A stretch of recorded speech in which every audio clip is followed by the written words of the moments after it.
Okay. All right. I didn't want to make this video in the first place, but right now this is just audio for me. So get my dog inside the house for a minute, then I can sit down and talk about what I need to talk about.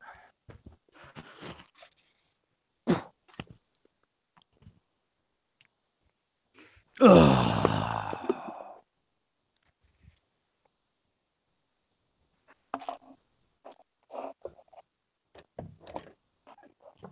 Come here, Dozer.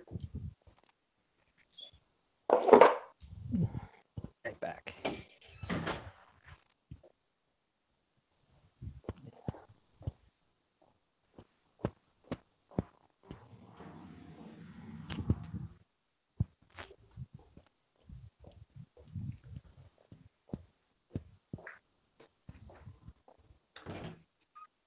Come on.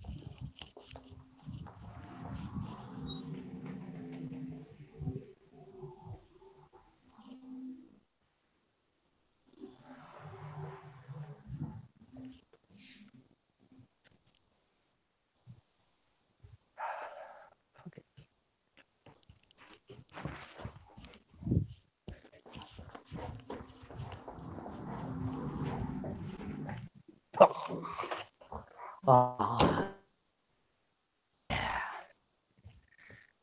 All right.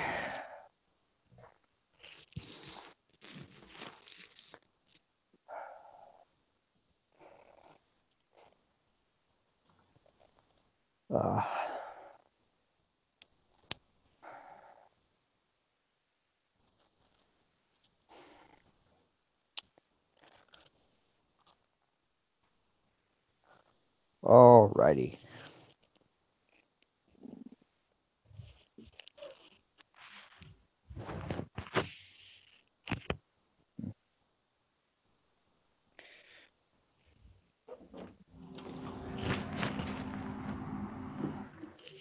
Stay in here.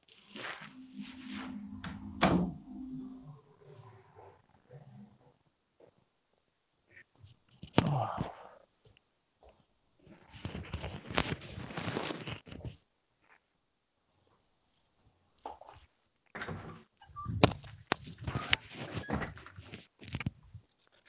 All righty. Let's see. Well, a lot to talk about.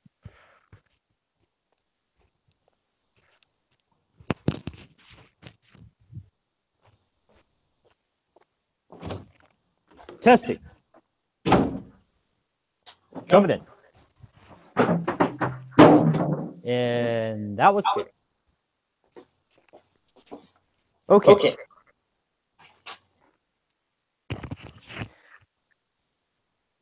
Turn this damn thing off over here. I'm already here.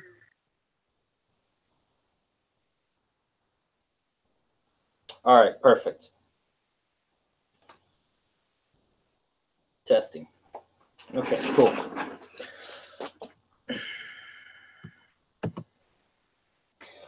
All right. The name of the video. Hi, my name is junkguy07. That is me, Dustin Bebon. I don't know why I'm making this video. I thought maybe I can do a better explaining point of view instead of that minor rockstar demo review and all that. So I'm just going to be very brief. I had a person talk to me about it and all that, saying that I should not talk about anything about the program or anything like that. That's fine. I'm going to disregard that in the most facts. But my problem point is basically that This is a good album to get and all that. Yeah, right. And I just broke it.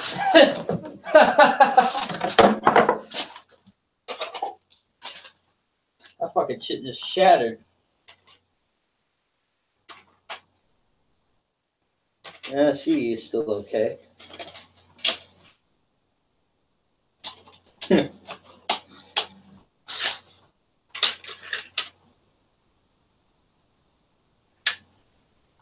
All right, anyway.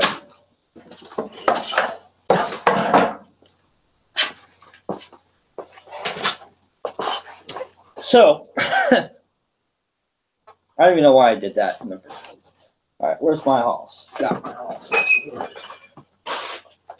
It's going to be sitting here for a long period of time, so I got to have the halls.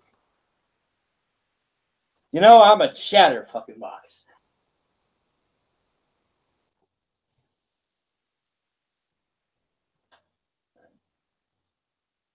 Don't want you guys to see my scary crap behind me. I'm going to put background stuff to kind of cover it all up.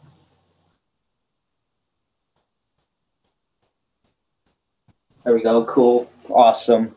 Nice. Little Christmas lights back there. Awesome. Where we are at, we're actually in my garage, my dad's garage. And this is my system that I work with once in a while. I don't really do any professional things with it, but I kind of like building computers. That's my thing. Leaving it at that. Anyway, like I said, the video is called Hi, my name is junkguy07. I am junkguy07. I am the creator and guy that made this account. I had this account since, I want to say 2009 from 2000. I think, no, further than that. 2015 from all the way to 2016. 2005 from 2006, yeah. Or 2007, whatever. Yeah, 2007. So hence that's why it's called junkguy07, because I started the account in 2007. It was, I don't know why I came up with the idea of junk guy. It just, and then actually I do know where I got the idea from junk guy. I was a dumpster diver. I dumpster dived for a lot of electronics and stuff like that. Like most of the stuff I have in here, I don't have any of the stuff I got from dumpster diving, but I did find a lot of cool toys. Then again, I used to live in Upland, so that's where the junkguy07 came from dumpster diving. But moving on. It's basically the video is about me talking about myself, and I'm not going to talk about my whole entire life. I'm going to talk about from where I'm at from 2007 from 2017, and that's 10 years from that period of time. Anything from 2007 and past tense and all that was another video I did a couple days ago, and I don't think it's on here, but I think it's somewhere on a VHS tape. But it's not going on here, that's for sure, because it's private. It's very private to me, and this is not so much private. Maybe some things, a little details and all that, but not a lot. My name is Dustin Bevon. I am junkguy07.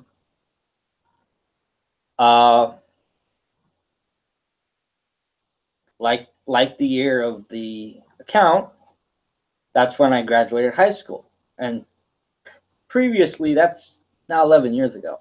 But we're still in 2017, so there's a difference. We're not quite into 2018 just yet, but it's been 10 years now.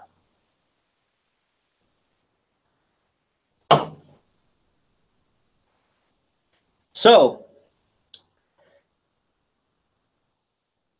I am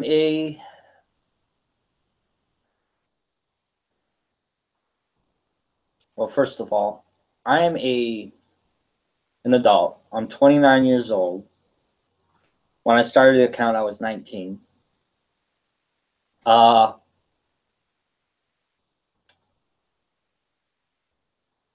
I lived my whole entire life in Rancho, some parts of California, but I'm originally from Rancho Cucamonga. It's not much, but it's like the rich white town of everything, you know, like up in the area, all that. Yeah, so I lived my whole entire life in Rancho. Most of my whole entire life. I haven't lived in a lot of different other cities, but mainly Rancho is the longest I have lived in. Uh, I will talk about a little bit about myself. Like I said, at this point, I graduated in 2007 from Dorothy Gibson High School, a county high school. And the reason why I went to a county school is because I have Asperger's and high function autism. I was diagnosed at the age of 6. And I've been in the district for over 13 years in my whole entire life. Got held back in 8th grade twice, but I graduated in 2007. And because I had to do 8th grade twice, I would have graduated in 2006, but the cards were not in my favor and I wasn't really paying attention in school a lot. So, not saying I was a trouble child, but I had a really hard time understanding words and sentences and stuff like that. But I graduated in 2007. I had a lot of friends at that time and all that. And I have a really close friend named CM. He's a good friend of mine. Me and him both known each other for a long time, and we started and we had interests in music and technology and science and whatever. Me and my best friend CM.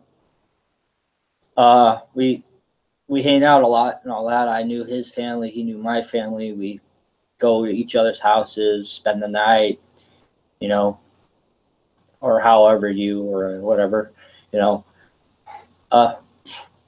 We basically were very far intelligent people from our understanding, you know.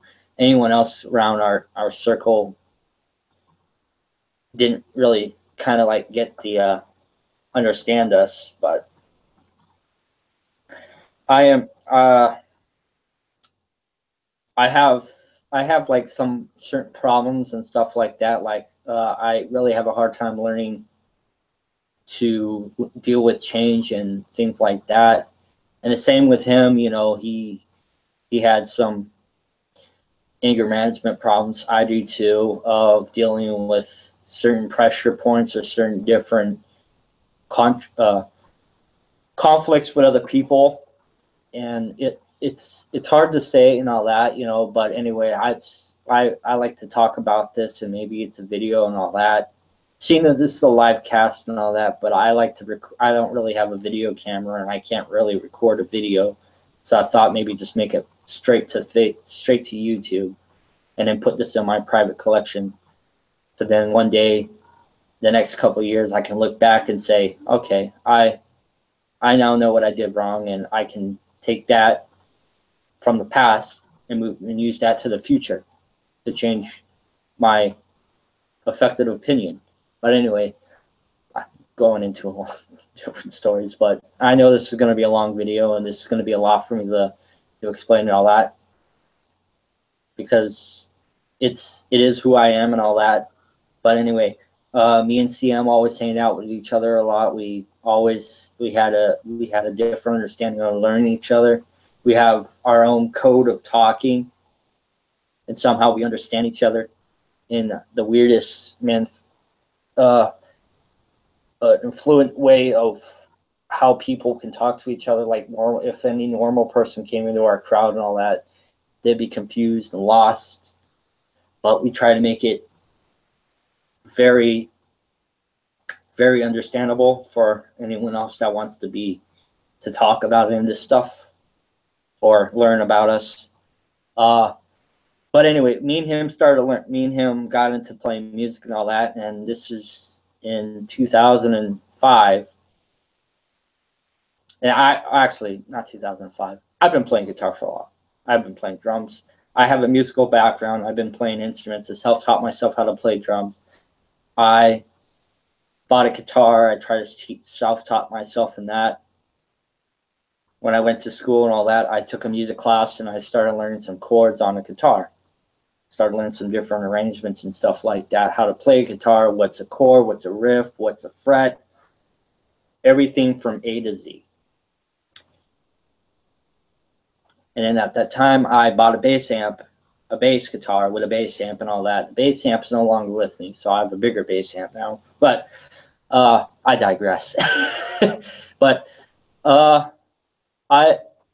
I started playing guitar for a while and all that. I had a drum kit. It was in the storage. I couldn't get my hands on it because of certain places I was living at didn't really require it.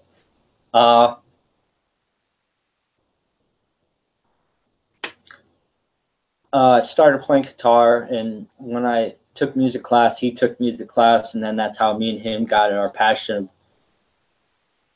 of music and all that. And that's when I was into listening to a lot of music and stuff like that, but I was starting to get into the mainstream things and like the things my parents used to listen to from all the way from the 70s all the way to the early 90s. And that's when I was starting to get kind of interested in a lot of different bands, stuff, you know, rock and roll, techno, alternative pop, you name it, the whole thing. Now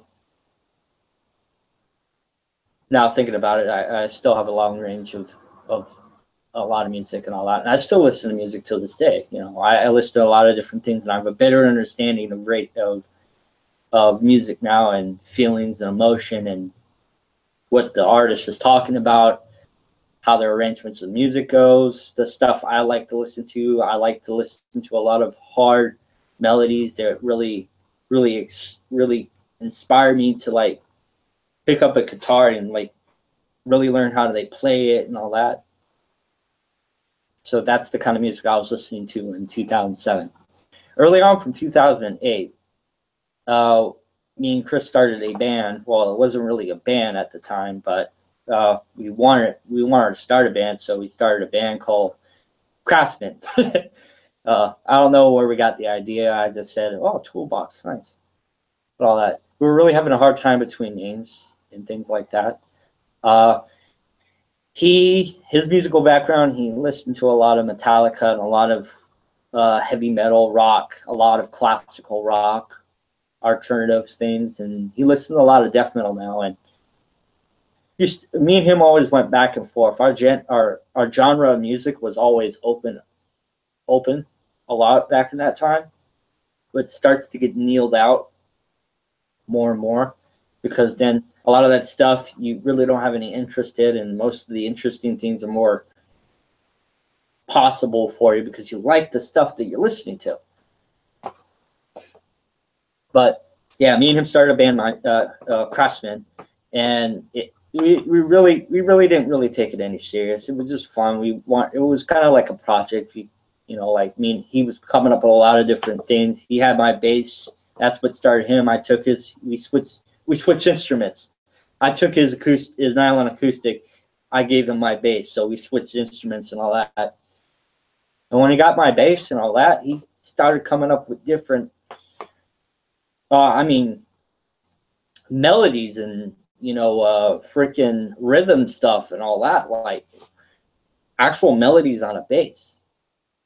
At the time, I was listening to a lot of Yes and a lot of Rush and a lot of Black Sabbath, Iron Maiden, a lot of those other guys and all that. I was listening to a lot of those musics. Idea what it sounded like and all that. I was still very childish about it. I was still kind of naive about those things, and I didn't really get it, but he was coming up with a lot of different rhythms, and they were pretty cool. You know, it, it was awesome for a while, and, you know, and it was still cool, and it's still awesome to this day. You know, I play some of the stuff that he played on the bass. You know, in here, you know, in my small little studio, you know, that I do my little, you know, jamming thing. Like, kind of like to, you know, like pick up an instrument or two. I like doing those things.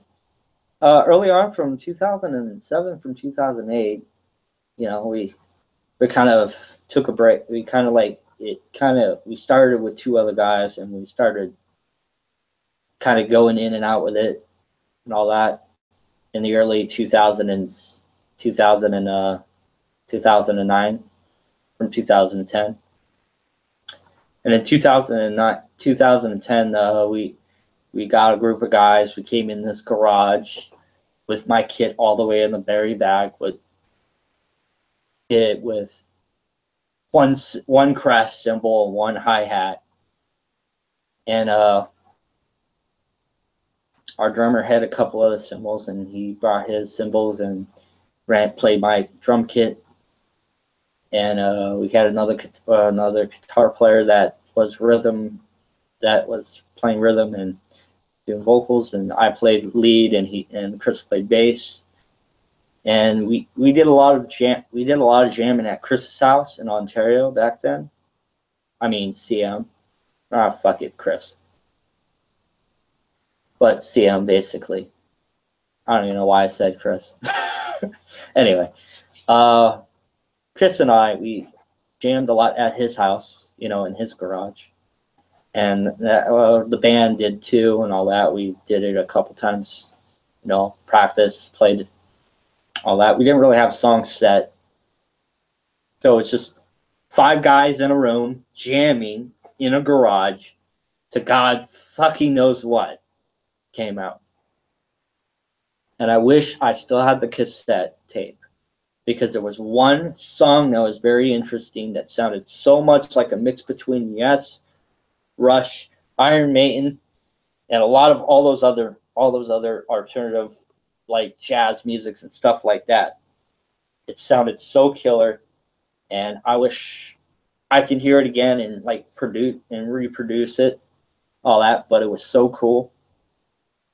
But, you know, those things you wish you recorded right or saved at the time, you know, they tend to drop out of your hands.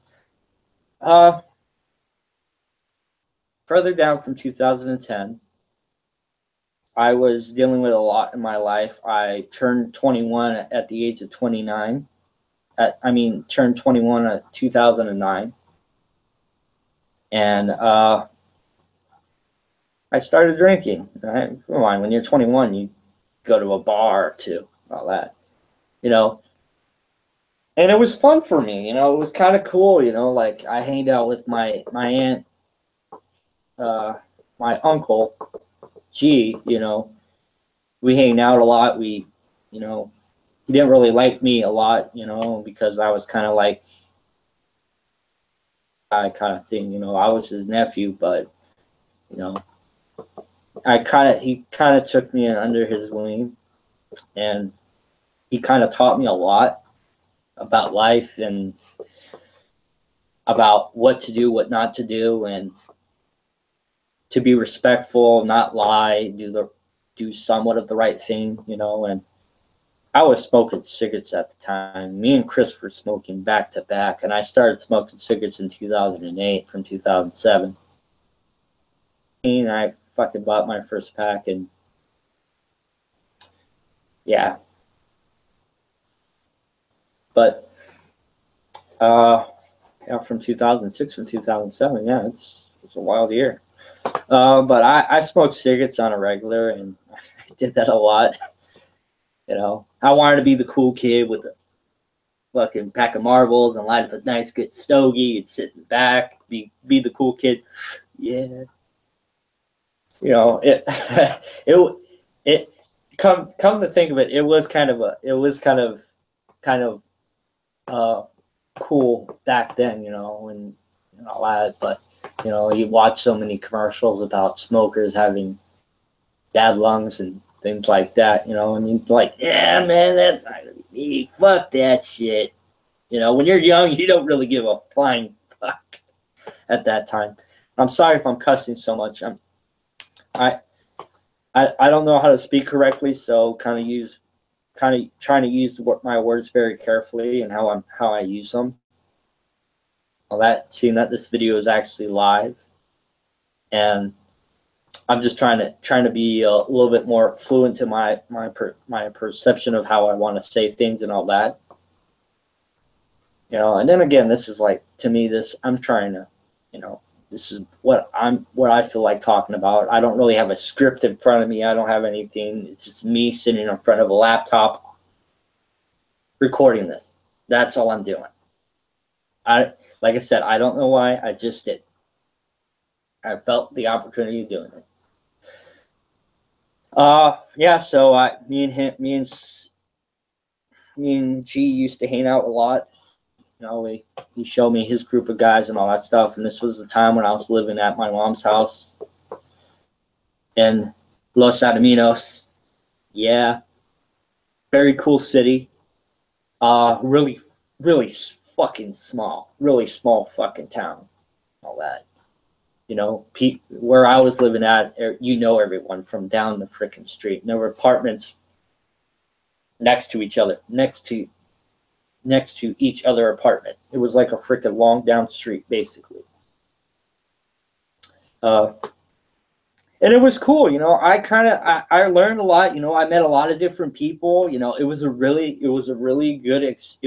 life experience to me, for the wrong reasons, because I was drinking a hell of a lot and I was smoking a lot of cigarettes, and God, thinking about it just fucking, ooh, wow, what the hell did I do back then? You know, but you know, and again, when you're young, you don't know better. But when you're an adult, it's kind of like, you know, and you gotta put it in my perspective. You know, I didn't have a job, I had nothing, I had no pension plan, nothing. I just rolled with the punches, man. I like, yeah, dude, I'm cool. I'm living I'm off of my mom's shit and all that kind of stuff. Blah blah blah. Cool. Yeah. You know, and I regret it a lot. You know, I wish when I graduated in 2007, I wish I got a job. But you know, I told myself in 2007 I wanted to take a whole entire year off from school, from life, for a whole year. But we'll get to that point. And apparently it was pretty much 7 to 8 years of me taking a whole entire break from life. 8 years. And from the drinking, from the smoking cigarettes, from dicking around, you know, but we'll get there. You know, right now we're in 2009. In 2009, like I said, I was 21. I drank. I went to a lot of bars with my uncle, G. You know, and he taught me a lot, like I said, and at the time I considered myself a spectator, because I was spectating life. I wanted to know how everything works, how people do things, how people go about things, what goes what, you know.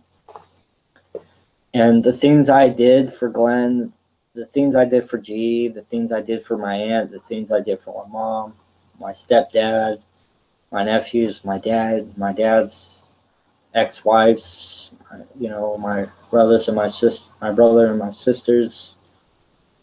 You know, it's a little different from everything else, you know, from that time. And from 2009, like I said, I spectated a lot of things in life. I didn't really know better. You know, I was really getting really fucking hammered, shit-faced a lot. And I was starting to become a bench on things. I didn't really have a drinking problem at the time. I just wanted to have a good time all the time. But you know, it didn't really turn out to be, I didn't really have a drinking problem. I just only had a problem starting. Starting was the problem. Stopping was the bigger problem for me. But you know, when I did a lot and all that from somewhere from 2010, I met a girl in a couple places and all that. And, you know, one thing leads to another. And at the time, my dad's ex-wife, my dad got the house back from his ex-wife. And we moved back in. He moved back in 2010 from where I'm standing at right now. This was the garage that I'm in, that he got the house back in 2010. And I remember having a lot of different memories back in 2005 when we got this house. Or 2005 from 2006, you know. And my dad's second marriage, you know, it was a good start and all that. Her kids, me, my sister starting out and all that. It was kind of like the Partridge Family, you know, at the time. And it was kind of cool, you know. And at the time, some things were starting to slowly break down that really I didn't really understand at the time, you know. But now I do, because I'm older and I'm now been explained these things in a way. And you know, they're not easy to swallow, because those things, when you get older and all that, when you become an adult, you know, you're gonna have to be ready for those hard things to understand.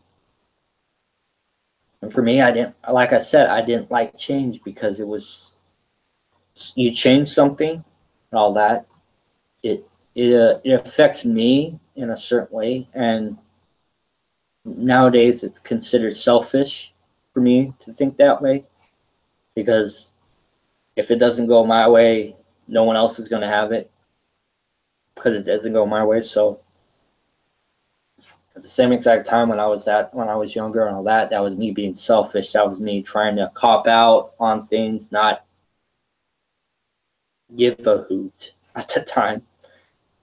But like I said, things broke down between my dad and his second ex-wife, and it didn't work out. But in 2002, my baby brother was born,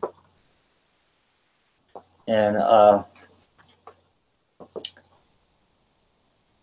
he is the spitted image of my dad when he was younger, and he is full of life, full of wonder, and full of happiness in so many levels, regardless of all the things he has gone through in his life. It hasn't really affected me as much, but it has, in a way, because it has. And that all that matters. And I will talk about it when I get to that point on this video. But from 2010, my dad met with his last wife. First, they were dating for a while, and in 2010, my dad got the house back from his second ex-wife, and we fixed it up. I helped fix it up. I wasn't living here. I was still living at my mom's house. I came here and visit. And then when I did came here and visit, I stopped hanging out with Glenn, and I hang out with the neighbor, my old neighbor that we used to have, named SC, Steve. Steve was a pretty cool guy. He's been here. He's lived next to us for for a long time, but he sadly moved away in 2005 from 2005 from 2014 from 2005. Yeah. Oh, 2013. Yeah, it's been a long freaking time. Yeah, holy shit. Yeah, 2013 from 2014. Yeah, he moved out, but me and him, when we got the house back in 2010, me and him, I never knew Steve, and Steve never knew me, but he knew my dad. And I was 21 at the time. I was 23, 22, I forget.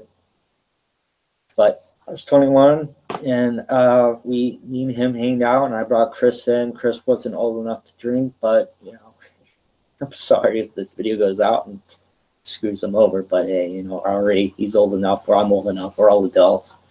So all this thing is in the distant past. I mean, I got Chris to drinking at a little bit early time. I shouldn't, but it was my fault. I kind of got him into it, but he didn't care. When he got older, we started drinking Jack Daniels, but that was a cool time at the time. But I hung out with Steve. I met his circle and all that. I met his wife, his kids. I met his friends that lived in the same street, neighborhood, and all that. And we all hanged out with each other. We all drank. It brought me back home from where I was at my mom's house, and brought it over here from my dad's house. So one thing led to another. It was great. Like I said, I got in a lot of trouble when I was living at my mom's house. My mom was still married to my stepdad. I don't like saying step so much, but it's a term that's not briefly used right, but right at this point I have to say that because in the outcome things didn't go the way that was supposed to be planned. But I was going through a lot of different trouble over there. Got really in trouble by the police and things like that. When I didn't really have a lot of money, and I wasn't really working. I wasn't really doing a lot of chores around the house, and I was really neglecting on a lot of things. And I just wanted to party all the time. Apparently, I just wanted to party here and there. And then when I came over here and hang out with Steve on some days of the weekends when I came over here, we fucking bench drink and all that. Drank a whole 30-pack every single time. Went out, I buy a 30-pack, he'll buy a 30-pack, and just fucking kick it out front of the garage or front of his house and fucking drink to our heart's content and fucking kick the dirt and smoke cigarettes and bullshit for a while. And one thing led to another. Then somewhere, I think in the distance, 2012, I was asked to move here from my dad because he was breaking up with his third wife. Well, we weren't married, but they were still dating, so for a long time. But I moved in 2012. I lived in a room behind this garage on the other side of the wall. And I lived in there for a while. And so from that time, my dad lived in Upland all the way from 2006, all the way from 2009, from 2010, and then moved back in Rancho from 2010. And then still till here. But like I said, I was going through a lot of different things, different changes and all that. And when I was called to move in here at 2012 from my dad, or my brother, basically, to watch him, I don't know, I really don't have the words to describe it, but I was a complete narcissistic asshole in so many levels. I mean, if anyone plans on watching this video, would know that my family, they know why I'm legit scary and all that. Like I said, I really had a hard time with change. So I didn't really like change. Me changing my shoes and changing my pants are a different story, but change around my world it was difficult for me. I couldn't deal with the fact with it. But from 2012, I officially moved in this house. The garage was always here. I cleaned it out, did some work on it, had my things in here, had the kit set up, had my half stack, collection of guitars that I played. I always played instruments. I always played my guitar a lot because it was something that was the closest thing I had, basically. And I kind of like playing it a lot. And like I said, I really played a lot. I really played a lot of music with it. I learned a lot of different chords. And from the time in 2012, I was doing a lot of drinking, a lot of smoking cigarettes, a lot of bad, poor decisions. And I really took a lot of those poor, bad decisions on Zach and beat him the hell up. From all the way from 2014, from 2015, from the time I lived here. And I didn't like it. I didn't like who I was. I didn't like who I was becoming. Me and my dad always squared into fights. We always bickered at each other. We always got angry at each other. He always told me, don't beat up your brother or I'm going to kick you out. And constantly that kind of thing. It looks funny, doesn't it? It looks like I have like a freaking long mustache over here and this barely has anything. Look at that. Kind of matches, but this looks like it's got more hair. Where I'm going talking about this and all that, but I'm looking at myself through the camera through here. But yeah, I didn't like who I was at the time. I didn't like who I became. I didn't like the fact that I took out all my frustration and anger on my own brother. You know, my little brother that was soft, gently, peaceful, part of mine kid. That he went through a lot in his life. I didn't go through. I went through little than he has. He has went through a lot in his life. A lot for the age he was in. Too much. Things that he should not know. He already knew. Things that people that are in their 50s know that he knows at the age he was at. So young.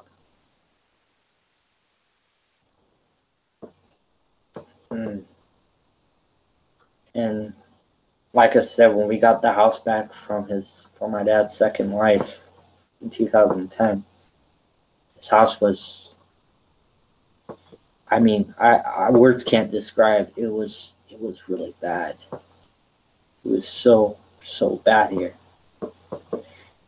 And the thoughts to think about that for my brother was scary, sad, and very, very sad of how his mom became. And, you know, it's not something that's easy for me to talk about, you know. It's very difficult to understand how that went. But from that time, early on, It was very hard and difficult to go by. No, my dad's home. And yeah, from, like I said, I did a lot of bad things all the way from 2012, from 2015. A lot of things I regret. A lot of poor mistakes. My sister moved in with her boyfriend, or now husband, with her kid in 2013.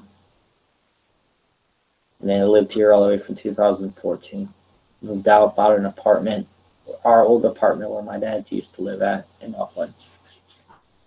And she was living her life, but her husband always drank too, and me and her husband always got in a lot of fights from drinking. We always had a party in this garage every single day, every weekend, and all that. My dad didn't like it because he was who he is and all that, and he doesn't want anyone to drink in the house because of his preference. And I totally respect that now. And it's more confusing for things like that to happen. But I was never in the right mindset, and always kept on going back, and the place that always kept me sane was this garage. Me sitting in front of these computers, me playing my guitar, me playing my drums, me playing a lot of my things.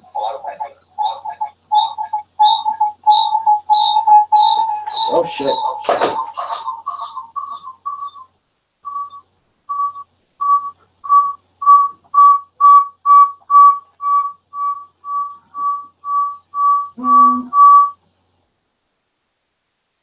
Whoops. Yeah, sorry about that.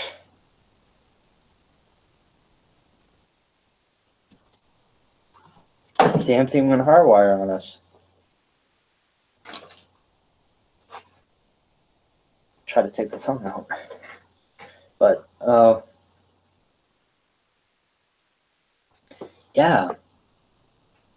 Garage kept a lot of the things that I did in here kept me sane. Like I said, I always came in here every single day, every night. Set up the Christmas lights every year. Set up a sound system every Halloween to scare people. Make sound effects. Always went out and bought the booze. Always went out and bought the cigarettes. Did a lot of bike riding. I did a lot of things.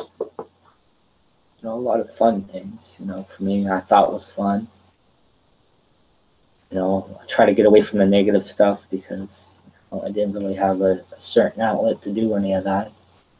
And I never really took the time to sit down and, think about things.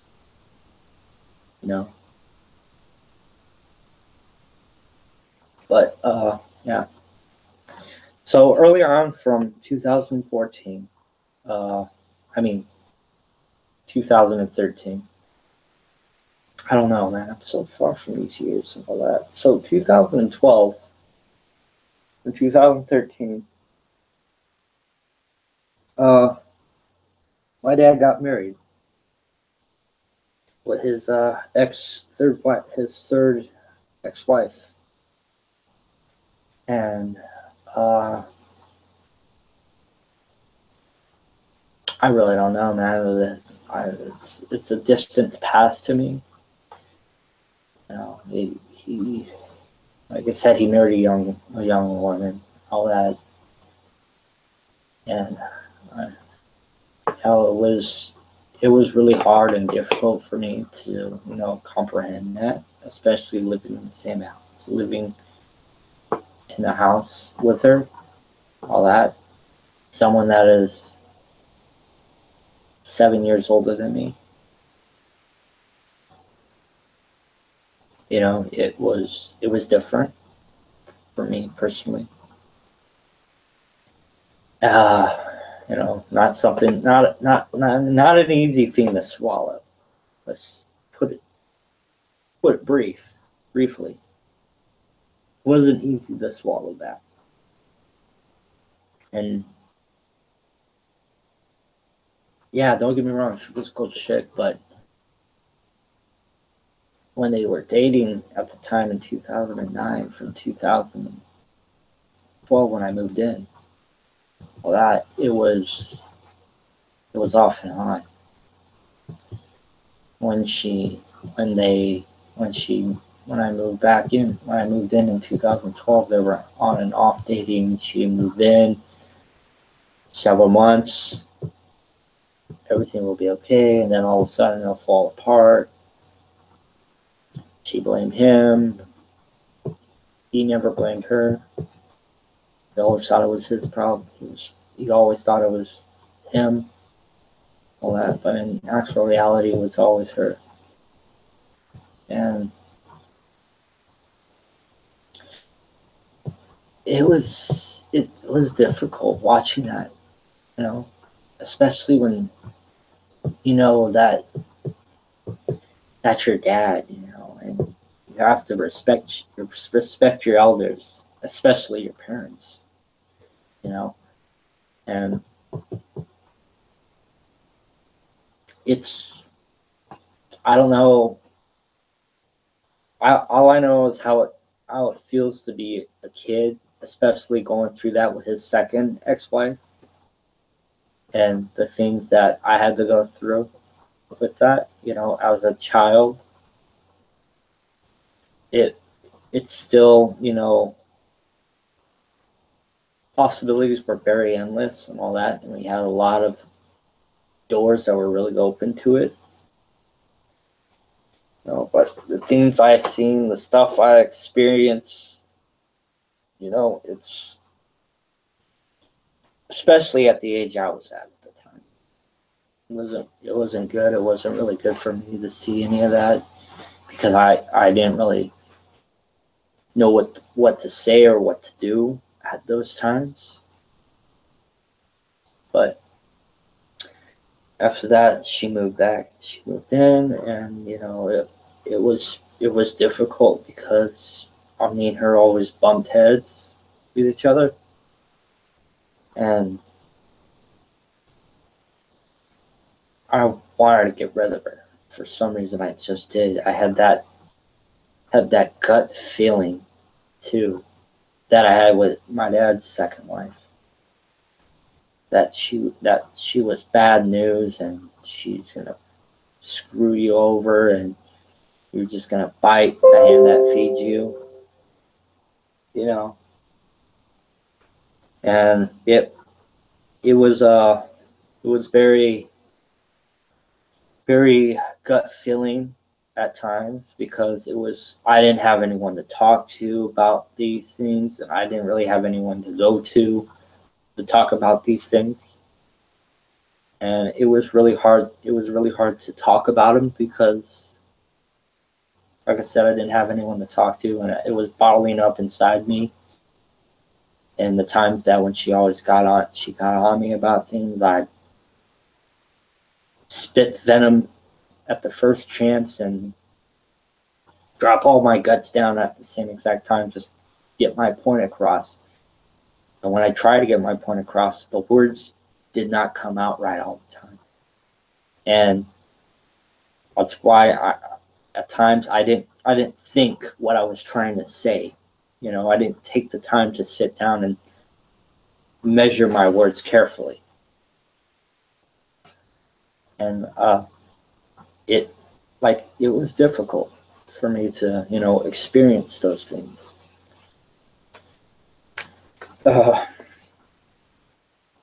But in 2013, they got married. I think it was 2013. It could be 2014. We'll go with 2014. They got married in Vegas. It was short notice. It just happened. They came back. They were married. And I completely lost it. I lost it. I mean, I lost the surf of gravity. I lost everything. My footing, my feet, everything. And then I moved out of the bedroom. And then I moved in the garage. And I was going into some place that, because I did something and it got me in trouble by the law, and I was forced to go to this place. And I had no choice, because when you get in trouble by the law, there's price to pay. There's a penalty. There's a consequence. And I had to face those consequences with bearing. I was scared because I didn't understand why I was in trouble. And it just happened, you know? And that had to do with me getting shit-faced a lot. I got so angry at everything. I went out and partied, got too heavily. Thought the bright idea to climb through my window, all trashed out. Woke up my stepmom, stumbled my ass through the front door, and got in a fight with my dad. It almost got into a fist fight, and then one thing led to another, and all of a sudden I'm down in Fontana, in Ontario, in a containment cell. And if you don't believe me, I have a video on there on Facebook about that, of what's the next step. That's what the video is called. It didn't really make any sense till now. I'm explaining my story. And I'm trying to do is I'm trying to be respectful of the things I'm saying on here, because like other people, people take them in the wrong context. People will not understand why I'm doing this. People will never grasp the situation, basically, how this is. And it's not that I'm not really sharing. I'm really talking to myself face to face on a camera, on a laptop, and it's being broadcast. And that's all it's doing. It's me talking to myself. And whoever sees this video, cool. I don't care. You can say whatever you want to say about it. You can call me up and tell me that I shouldn't talk about this, I shouldn't talk about that. At this point, I don't care. Because I want to do this. And this is the only way I can talk to someone, is to talk to myself. Because at the end of the day, I'm most comfortable talking to myself face to face. Me and myself and I.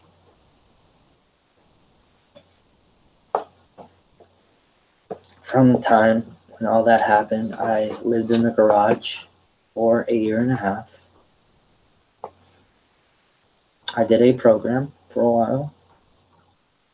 Well, not that kind of program, but some other program. I think someone's going to take that out of the wrong context, but I don't care. Not that.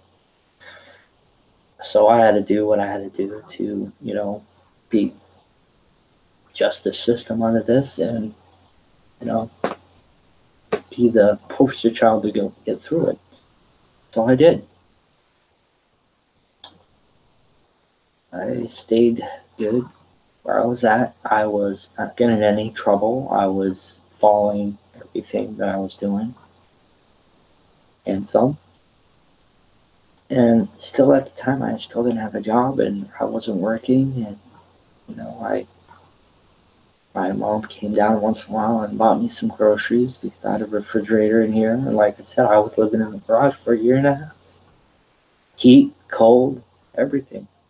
You name it. I didn't have an air conditioning in here, nor did I have a heater. It's me and these four walls, plus this big door on the side over here. But hey, it opens when it needs to be open. But yeah. And at that time, after something happened, I mysteriously moved back inside the house. Once I moved back inside the house, I stayed inside the house. At the time, I didn't get through anything. You know?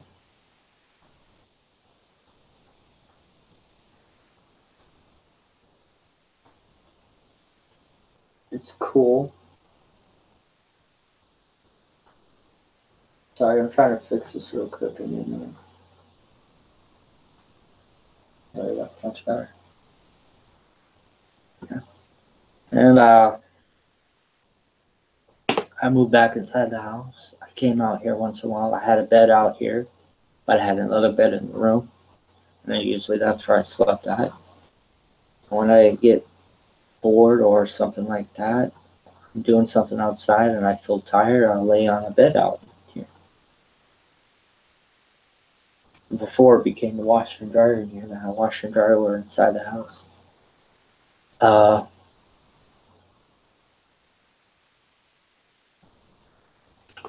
Yeah, so apparently something happened. I was at my sister's house, babysitting my niece, and I got a call from my brother about our stepmom completely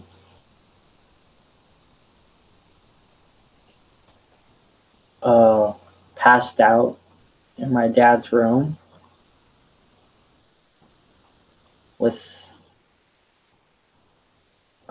just passed out, like meaning that she freaking was in a coma.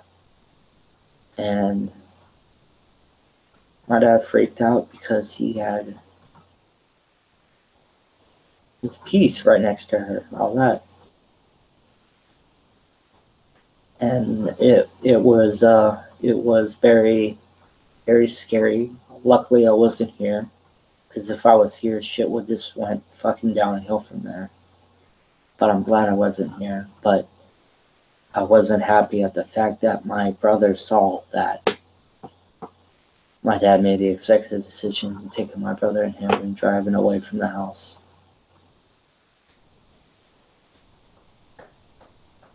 Board and lostments,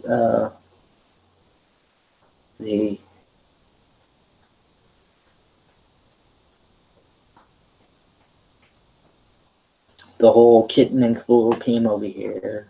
Fire trucks, police cruisers, ambulance. Took her to the nearest hospital, that was San Antonio.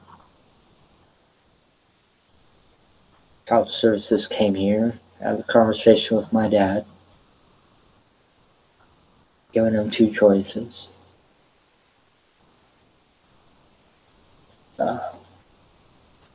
Let her go or lose my brother.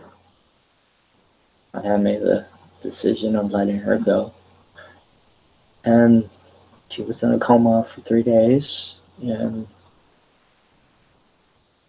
I don't know how I feel about that. And there was a lot of different things, and I was very confused, angry, frustrated at that time. I was far more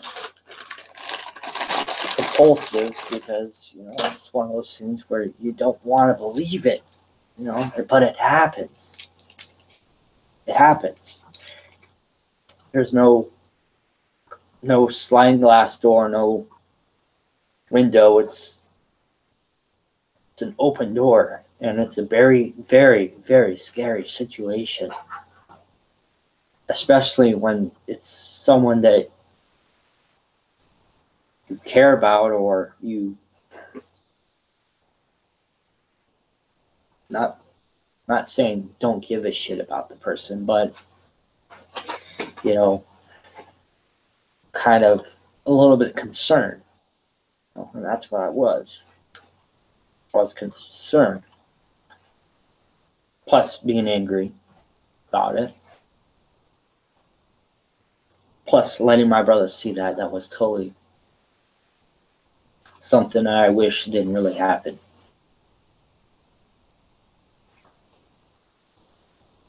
But it did. So she was forced to move. She was forced to leave here. She was forced to go company some actual help for her. All that.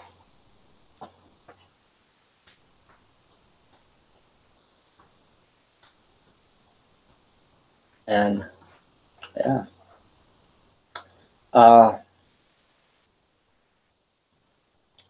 One thing led to another.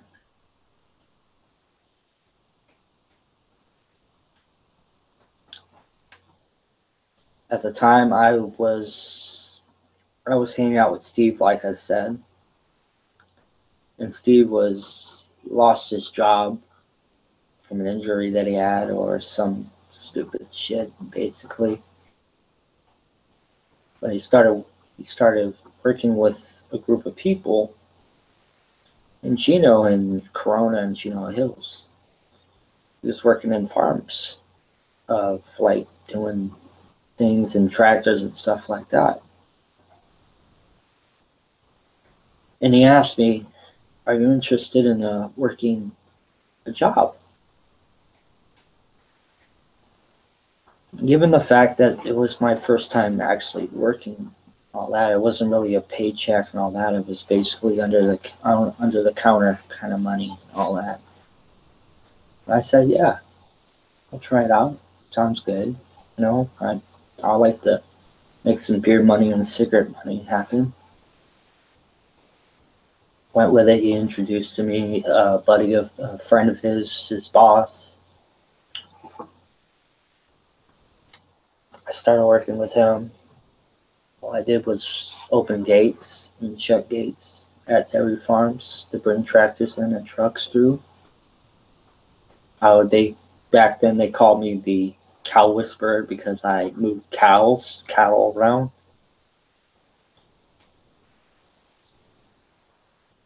Yeah, I worked in dairy farms for all that, and it was basically the closest that I can get to a job, and it worked out for my benefit. You know? For the days of 2014 from 2015. I think it was 2012 from 2013. It's still a little fuzzy when I think about it. Because at the time I was still living here. I was living in the garage when I was doing all that. So yeah, I was living in the room.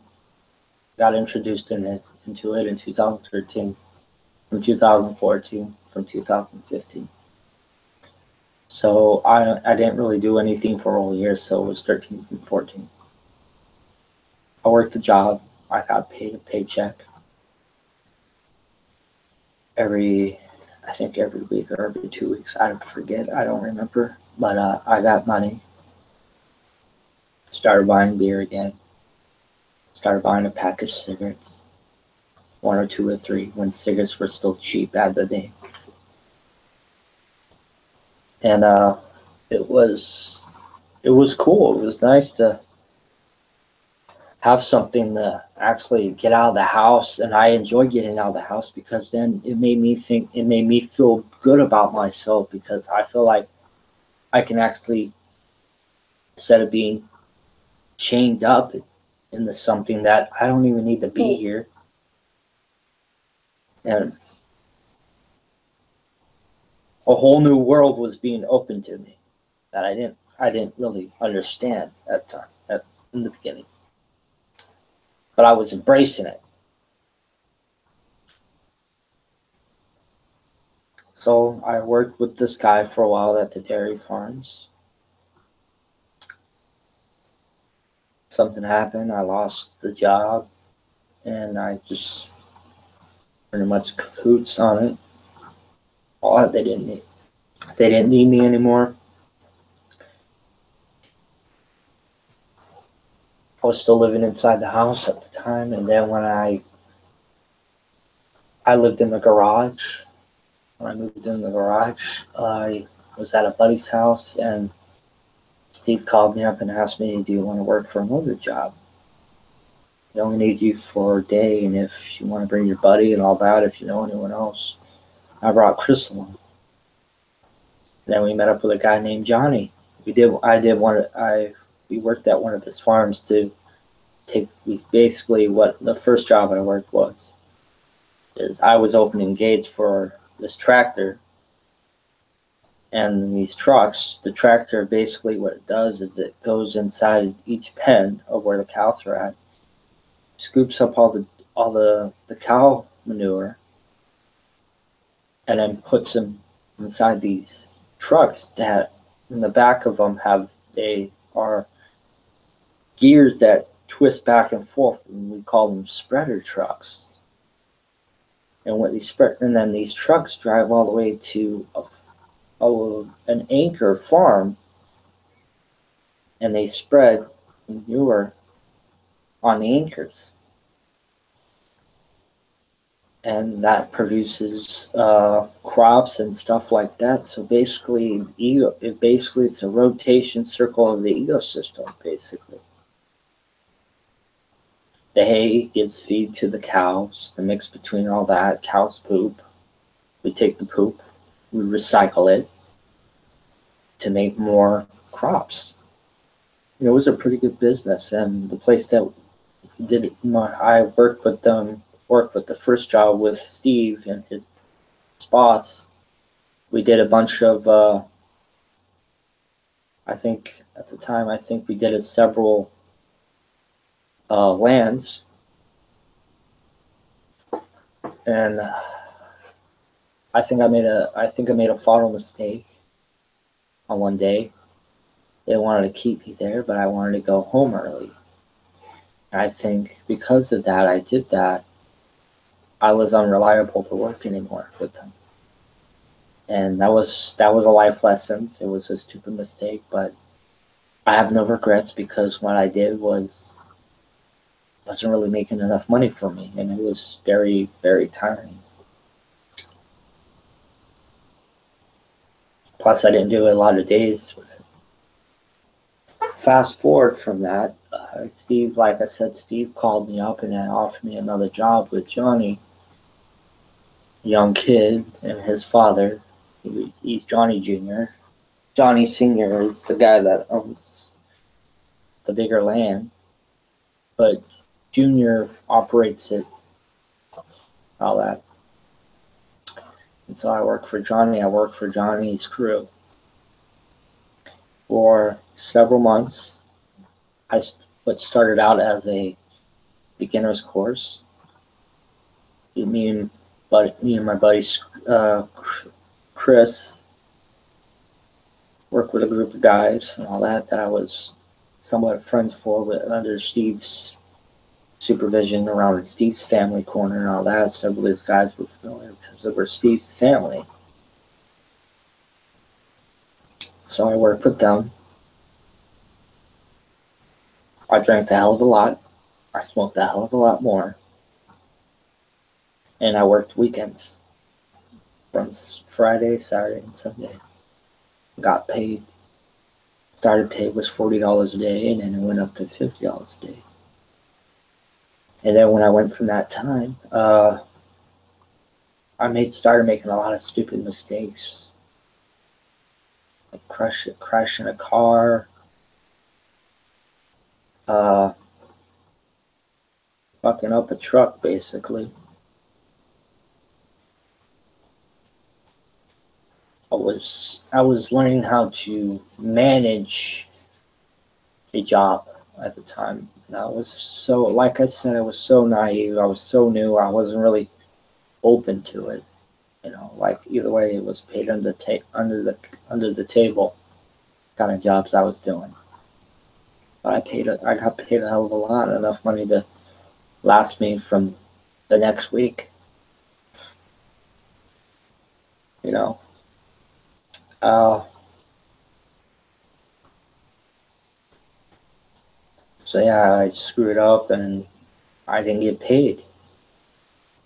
I fucked up. I fucking quit.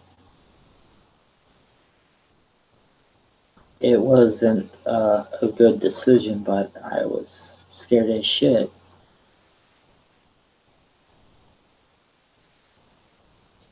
So I gave up. Went back to being a hermit inside this garage.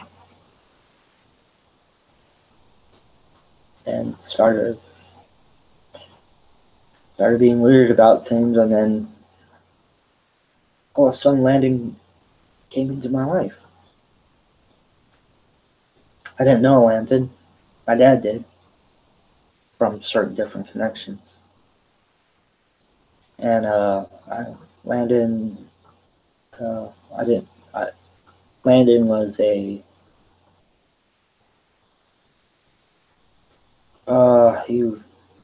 I never knew Landon until he was our gardener in the beginning. From what my dad said, he was very. They called him Nephilim for some reason and all that, because he was back then. He was really slow.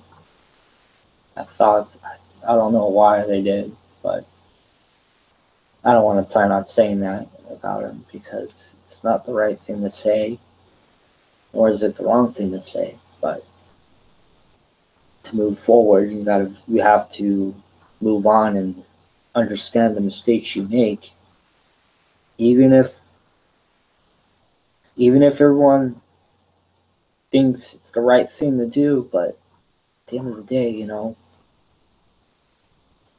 whatever information you get, is it right or is it wrong? I'm not sure.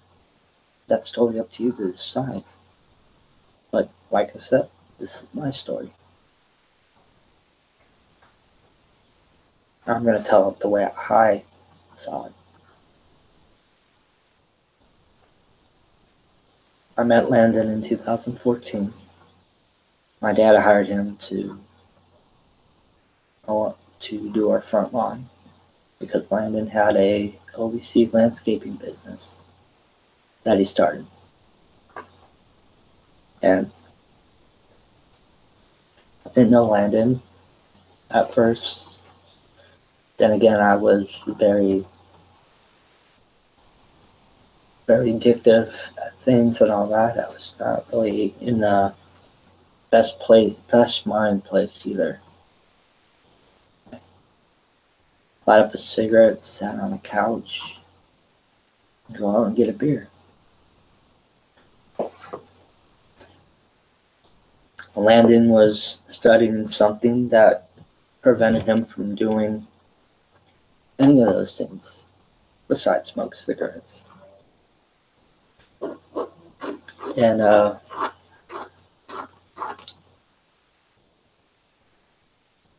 those are things. And one day Landon came over here, did our front lawn, and I opened up the garage, and like I always do, I sit down, plug in my guitar, listen to music off my computer, and then after Landon did what he had to do out front, I introduced himself. I introduced myself.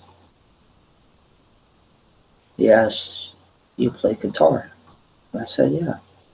"Do you?" "Yes, I do." "Okay. What do you got?" He grabbed one of my Strats. My cabinet, my amp was on. He played a song to me. A very rough version of it, but it was a song that he wrote about his girlfriend at the time. And he was very very passionate music, and somewhat everything else in his life went wrong besides him listening to music and even him playing music. By now, this is by far the worst way for me to explain this because I already said all this before, but I think I never really gave the thought on talking about it because I was angry when I did it. Right now, not. I'm very patient, very calm, better way to put it, I'm more breathing in and breathing out about it because I want to talk about it, but I'm trying to talk about it in the way that seems more appropriate to talk about it. So he played music for me. He said he lived in Rancho at a girl's house that he knew. He said he has a half stack of his own. He has a computer. And he's been making videos of himself writing songs. I was like, that's great. That's cool shit, dude. Out of that cool, calm, yeah, man, all right, dude. Yeah. Kind of jazzy conversation.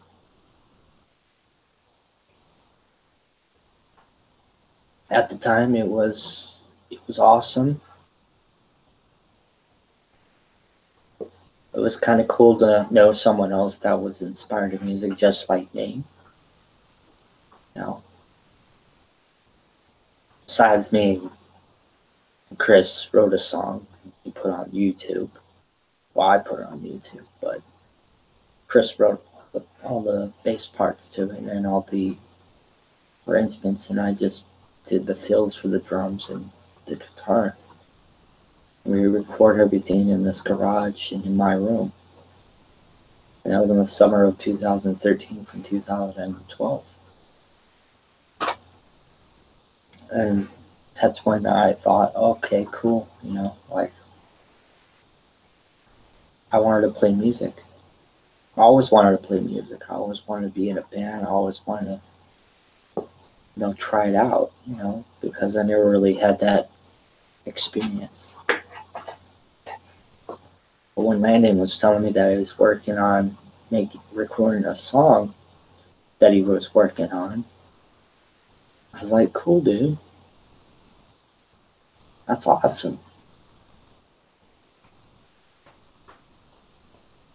At the time, I didn't really think about it as much because, you know, it was like, oh, all right, why? I really don't give a shit. I don't care, you know, it's not my thing, you know. But we talked about a lot of things.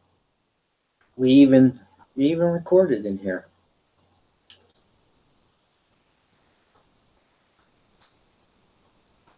The guy that he was working with and all that wasn't putting it down the way he wanted to, and the recording costs were way too expensive, and he couldn't make the money for it at the time. And that's why it didn't go anywhere. And he wanted to book shows, and the timing was impeccable. The timing was very futile because when he met up with the guy that recorded the drums, the guy that recorded the drums had a girlfriend that played guitar, and they were both in a band at the time. And Landon became friends with them, and they soon joined the band, which is now known as X14 back in that time. Because the band formed in 2014, and Vex means loud and obnoxious. And it was cool at the time when it happened, because it's like, wow, but me and Landon sat down and talked about it, and I asked him, you mind if I join you guys? All that. And me and Landon talked about it for a while, and Landon brought the idea, well, I need a bass player. You know anyone that plays bass? Well, I do. It's like, well, you don't have a bass amp. That's fine, I can get one. So we worked a job that he got from a buddy of his, and it wasn't really quite every single day kind of job, but it was a job. It made a good steady pay. Paid pretty good every hourly, enough money to put in his pocket. Because his business landscaping wasn't doing so good because he wasn't getting enough clients. So then he got me a job at where he was working at, and the company was called J&J Maintenance.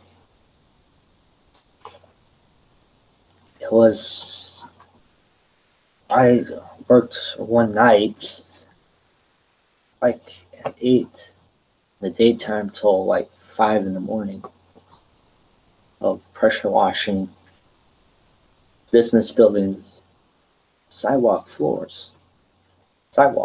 from the outside of the building, all the business buildings. And I helped Landon out with that, and then there was a position that opened up for daytime at a house that was in Huntington Beach. And it was a very difficult one, a really big learning experience, a lot of tough learning experiences, because the people that we were working with were assholes, and they were really tough on Landon. They treated him like shit half the time because Landon didn't know better, and Landon was very, very slow, to say the least, because he acted slow. Now, I'm not saying he's slow as in autistic or anything like that. I mean, his mentality was slow. And it's sad to say because that's how it happened. Landon wasn't really the most sharpest tool in the shed. And I'm not saying that to be a bad person about it, or I'm trying to be a bad friend. And it was like that for a while.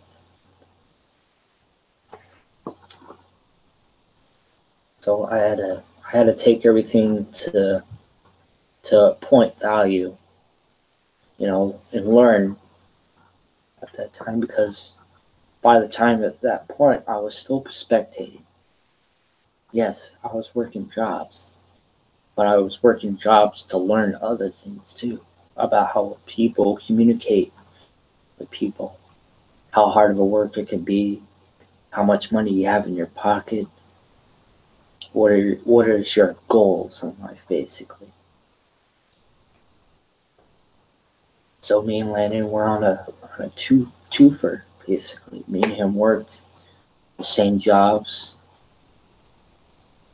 After we were done with the jobs, we come over here, we get a couple beers, we sit down, we listen to music, and we start playing some guitar. Because that's all we knew.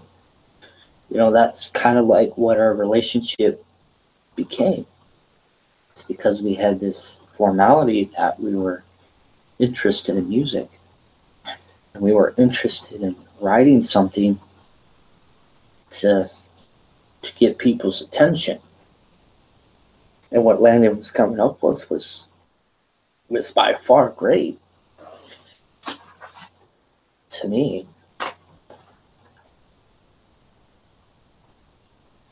But So around from 2014, from 2015, me and Landon worked for J&J Maintenance. We quit. And the reason why we quit, well, the reason why Landon quit was because he didn't want to work there because everyone treated him like shit.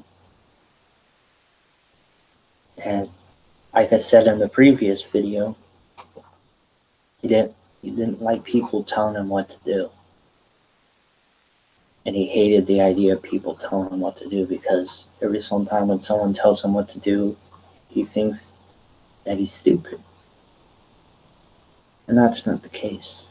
You know, Landon's not stupid. Landon's very intelligent. Yeah, he's not the smartest guy,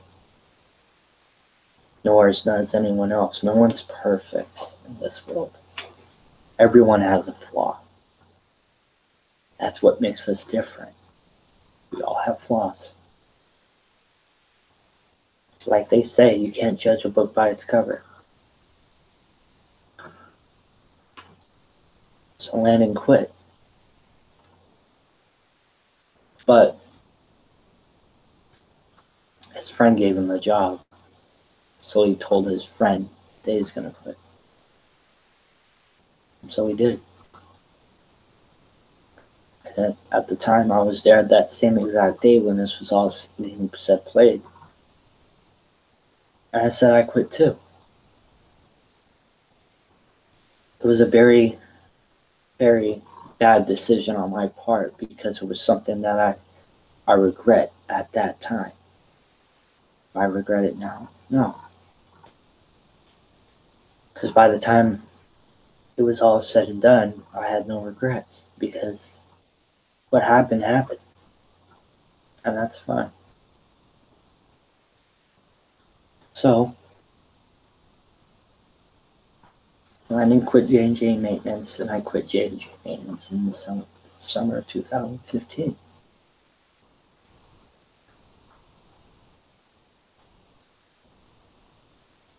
Worse, 2014. Yeah, I think so. 2014. That's a lot, man. I'm trying to remember all this stuff. The years are different, so I'm just gonna kind of like go by it on it.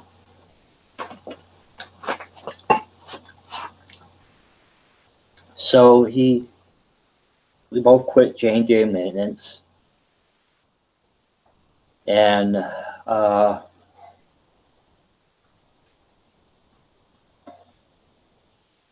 we pursued in music. Bought a bass amp, $300. Got a deal at Guitar Center.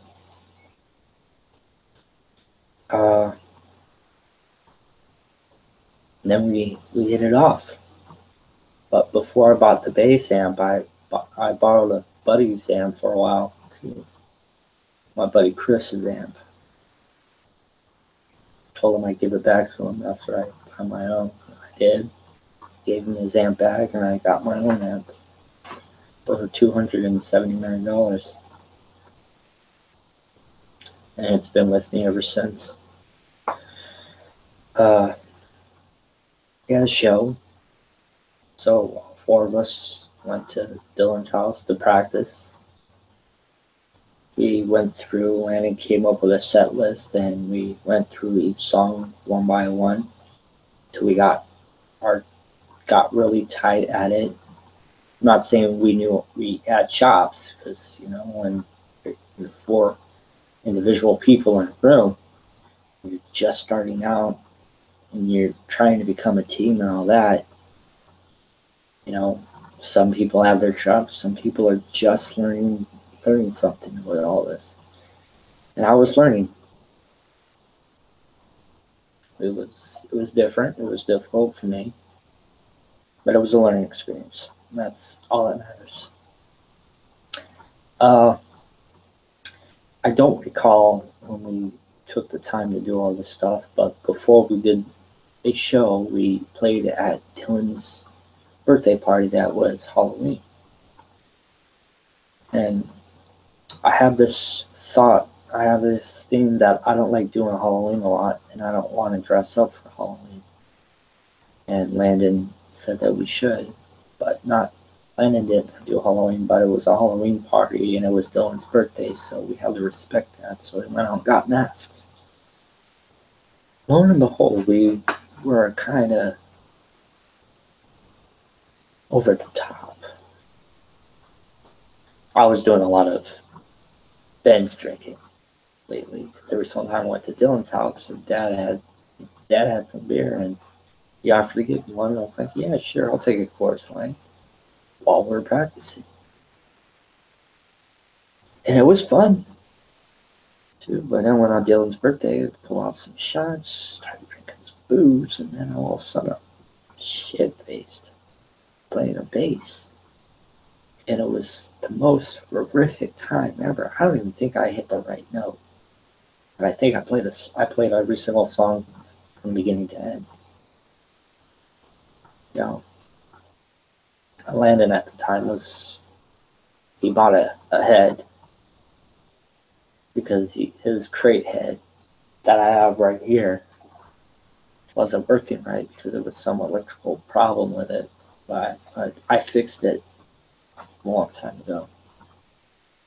But he bought a Marshall head, not a tube, but a solid state. We played the whole entire show with that solid state. The head wasn't really that loud through his cabinet, so it was kind of a problem. But needless to say, everything else is once in a while. But the show must go on, right? So, most of the time that's the thought, but we played and one thing led to another, and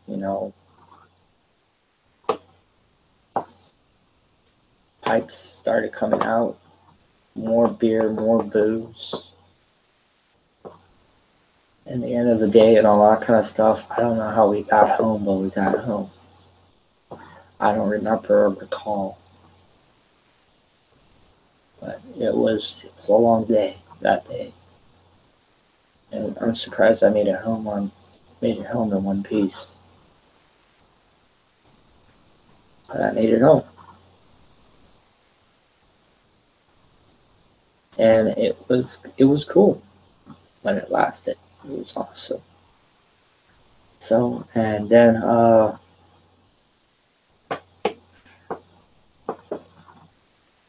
when that took place, we were somewhere from October. From November, we had a show in Mission Tobacco Lounge. It was the first show on a stage I have ever been on. Or has Landon ever been on? But it was no different for Lexi and Dylan. Hey, they've been on several stages with our previous band that they used to be in at the time. But it was very new to all of us, for me and Landon, because it was a experience for the both of us, a ride basically, because it was our first show, our first official show.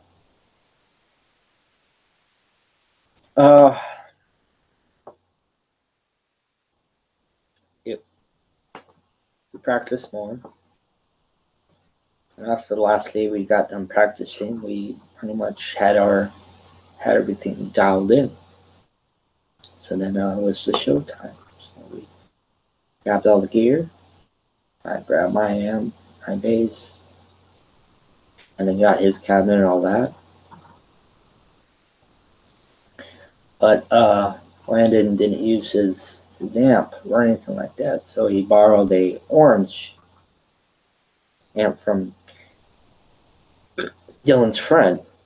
So it was an orange head and an orange 2x12s or 4x12s, I think. Yeah, it's some 4x12. Celestion 30s. And Landon played that on the show in Mission Tobacco Lounge in November.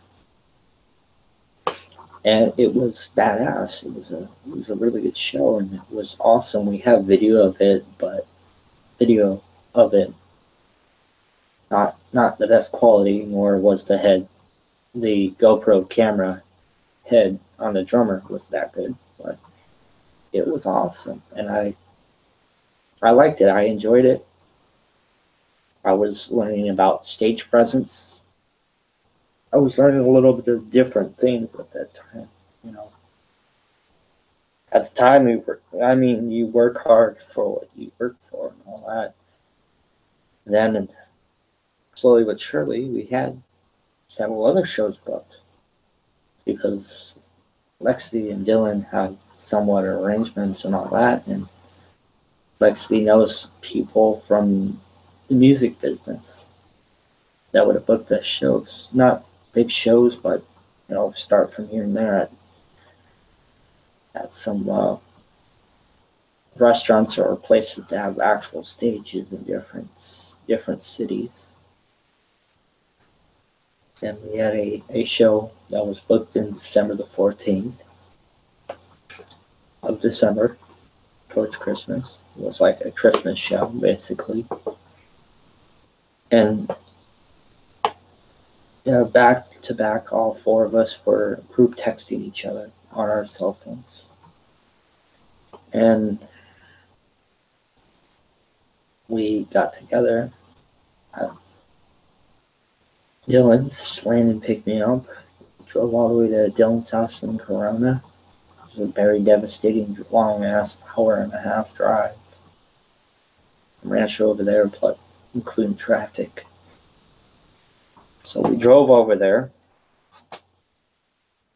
and Landon wasn't himself.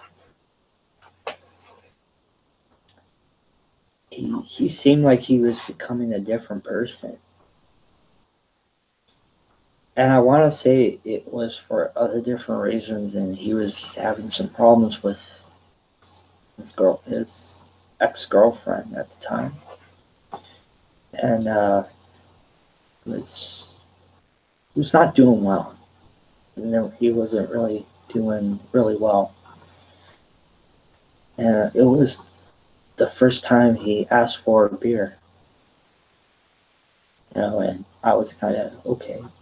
I only had one beer, but he had several. He had like 2. I didn't think I drank that day, but I remember after we got done practicing, we started leaving, and I remember Dylan asking me, "Hey, is Landon okay?" I replied to him and I said, "Well, I'm not sure. I think he'll be fine. I think so.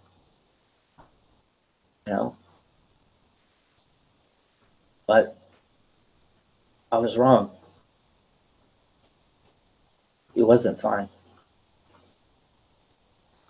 After that day, I got home and all that. Several days passed by, and me and Lexi and Dylan were communicating about what our plans are for the show in December. We're getting ready for it. Lexi already had everything all set up and ready to go. And we're all trying to get a hold of Landon. And if I had the text, I wish I could show it to you, but I can barely remember what it meant. But it was what he said. He says, "Sorry guys, I don't think I can do the show. Not feeling good. I'm kind of sick." And it kind of pissed Lexi off because it was 1 week away from the show. And Landon was playing chicken with this. But Landon was doing something else at the time. He was hanging out with the wrong crowd, doing the wrong things, doing the wrong stuff. I'm not saying it was the best thing to do, but I think it was the wrong time. And I was really getting worried at the fact that I know where Landon comes from. I know where his head's at.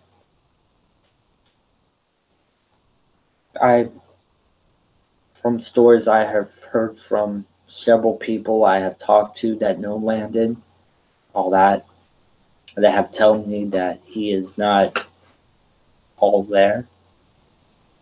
You know, when he's in a certain zone that he's in, that he should not be in that zone. And it kind of lied into a problem for him, you know.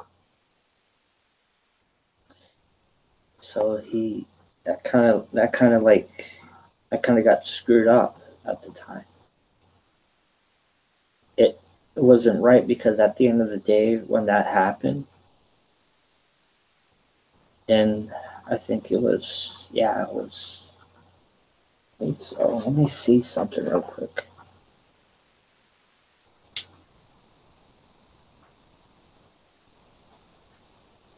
I'll check something. Hold on a second, okay?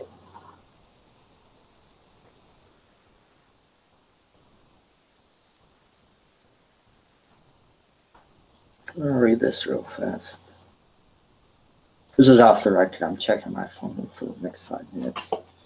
You know, sorry that this is taking long.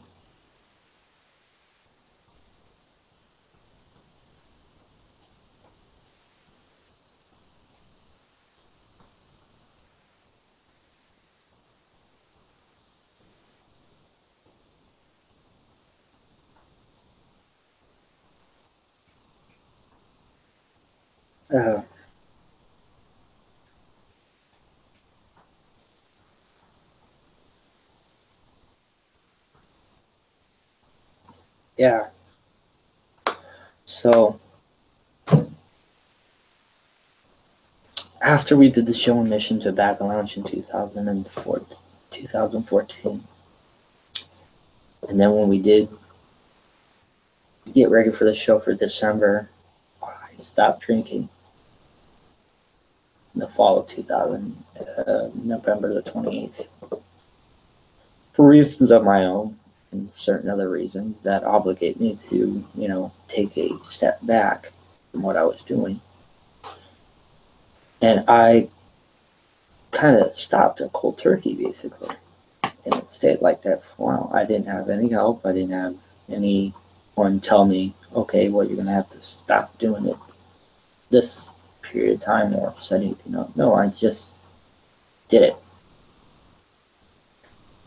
Timing was very impeccable at the time, so it was a life decision for me, and it really helped me out at the long run.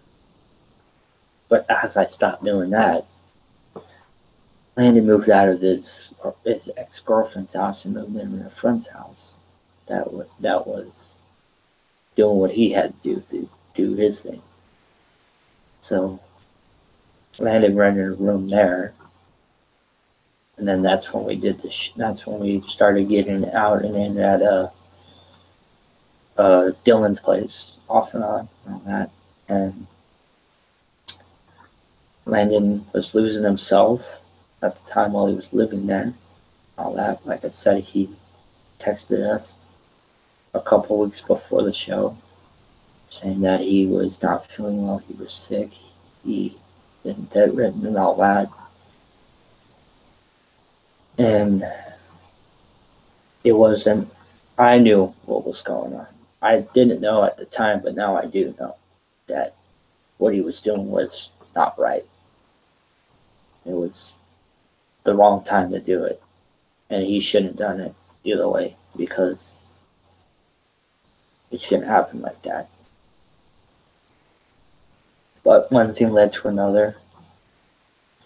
Lexi got angry about it because she had everything all ready to go and all that, and Landon completely skipped over it. And because this was Landon's thing, we had to put a pause on it. And right then and there, X14 disbanded. Dylan and Lexi left, Dylan went right behind her, and it was just me and Landon. Vocalist, guitar player, and bass player.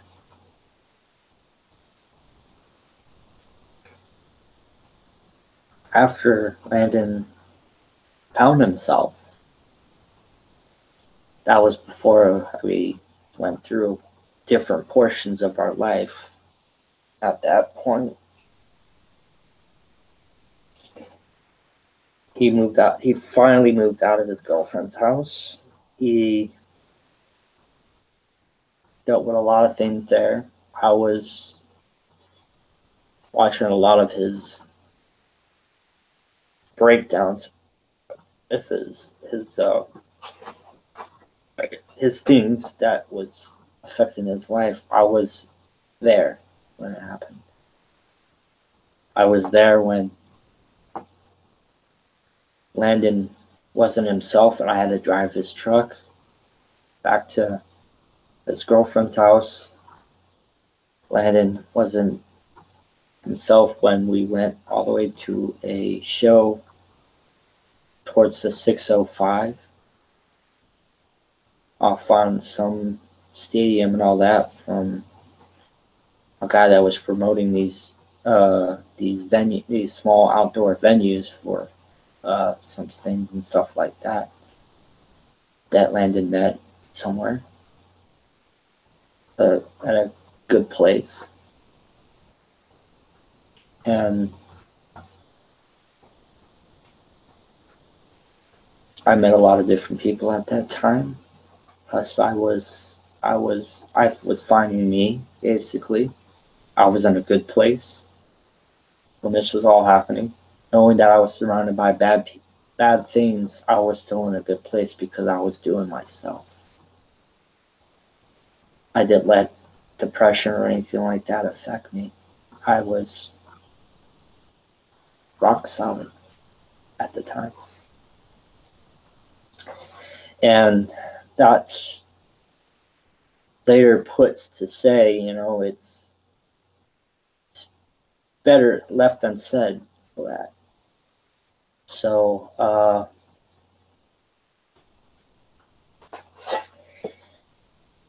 at that time, it wasn't as easy to be there for Landon because it was really hard, because your best friend is falling apart and you don't know what to do or what to say or all that. And every single time I did say anything, I told him, dude, you're fucking yourself up, man. You need to stop. You need to do something. Go meet people. Find something. Find you. I may not have said that at the time, but I did, because he was really fucking himself over, and he was not in any position on doing anything at all. No position at all. And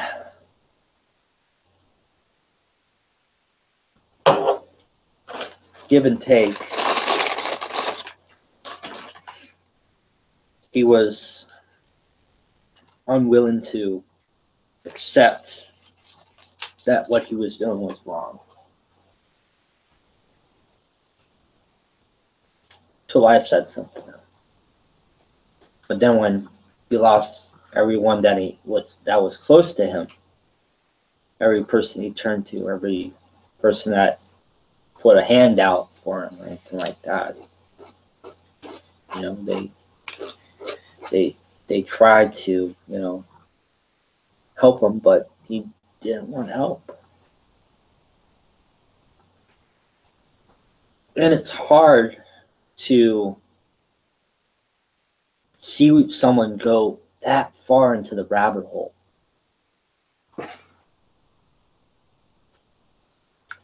Then again, I was going through a lot of stuff too at the time.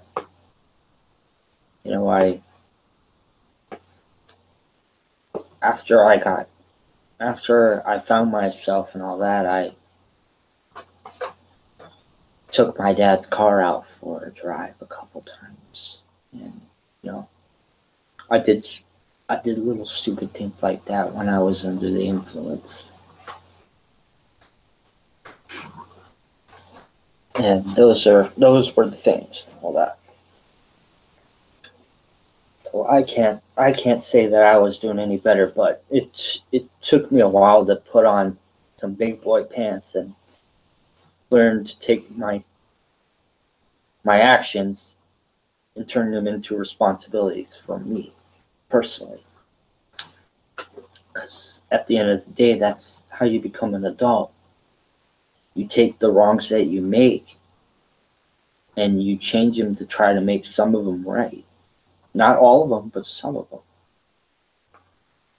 Because you can't get back the people that you hurt the most, because they're really hard to get to. Because when you burn a bridge, you burn a bridge. And there's no way of repairing that bridge once it's burned. You can hire a different architect to build it, or a different carpenter to freaking craft something different. But like I said, when that bridge is burnt, there's no way of repairing it. And so when you damage relationships with people, it's not easy to repair it, because when you hurt someone, you hurt someone. You have to give them time to think about things. And that's what I had to learn, how to do all that. I still do. I didn't learn till I turned 26 to 27. I thought I can just write everything all the way to the end. I thought I'd be fine, but something in the back of my mind was getting deeper and deeper, darker, grayer, white. Everything so dark that I remember the times my dad said to me, "Who's going to support you? What happens if I die? What are you going to do? What happens if your mom dies? What are you going to do? No one's going to take care of you. You're going to have to learn how to do that yourself."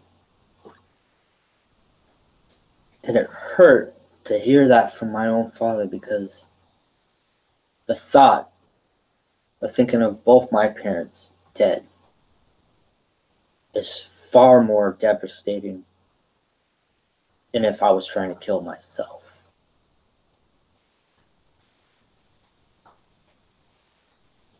It's understandable when a parent dies, but when a child dies, it's different. It's life-changing. Same thing when you're losing a parent. It's life-changing. Because the things that you say, can't take back. The mistakes you made, the actions you did and all that, can't take any of that back. That sits with you for a long period of time. It haunts you. You wish you can take it back. You wish that you had that one speck of life back. But when it's gone, it's gone. And there's nothing you can do to get that back. So, in the capabilities of Landon, like I said,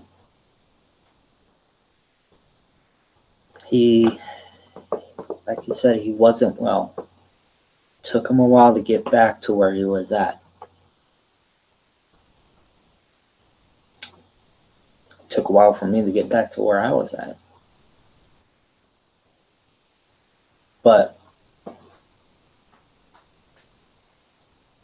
when it came to that, from the following of 2015, after I had a conversation with Landon about future things and all that, we got Vex 14 back up. Well, it was just me, Landon, and a friend of his that was a drummer in Oregon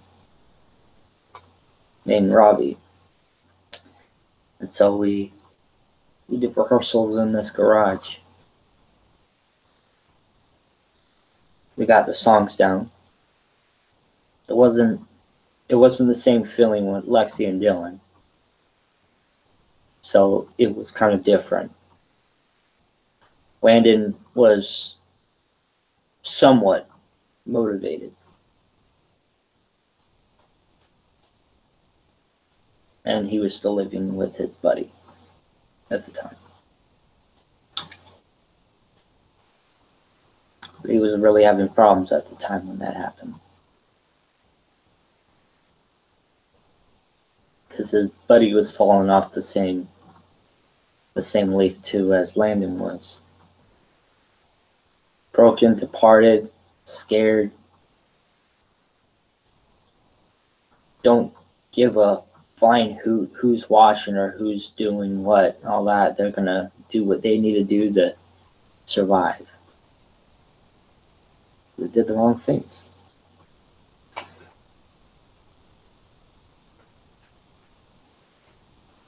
To better put it,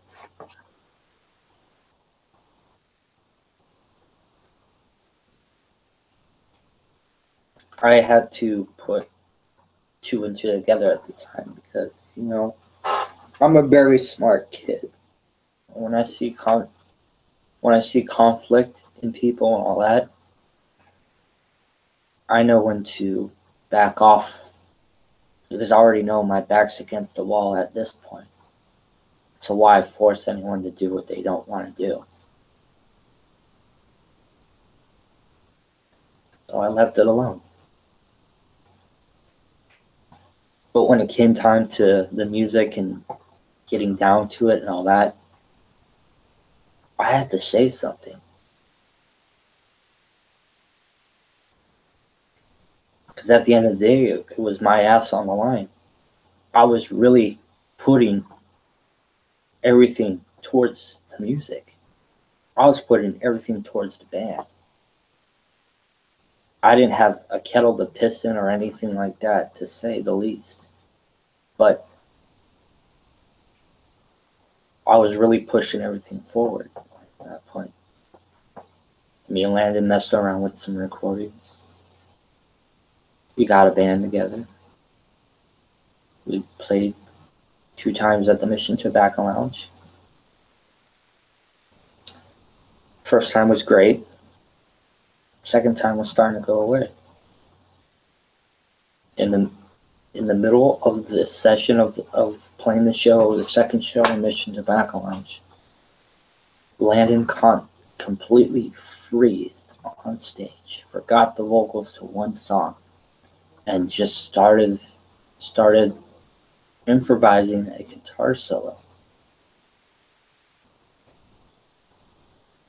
At that point in time, Landon was just coming back from where he was at. And all of a sudden, boom, common sense just kicked in. Reality set in for a little bit. And then, bam, came to him.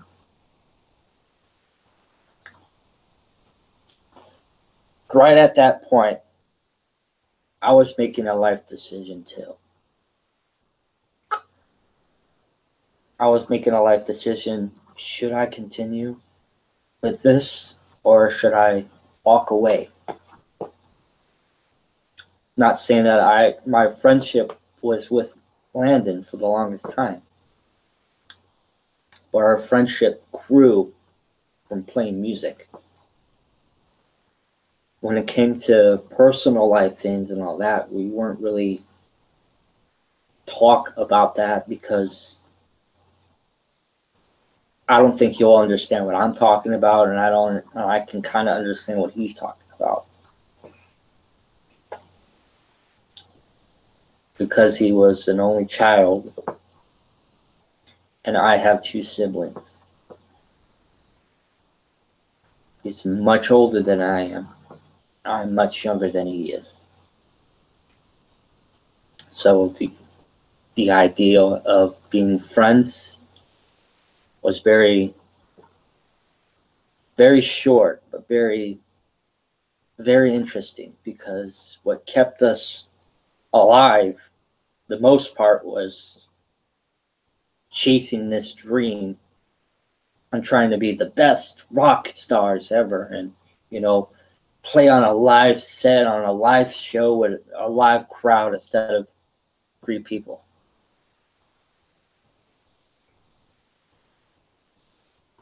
And as I was living here, Landon met with a somewhat of a famous guy. He's not on every tabloid and all that kind of stuff, but back in the day he was. Now he's more low-key, to say the least. And it was RW, and RW was very, very to himself. He's smart. He's very smart, but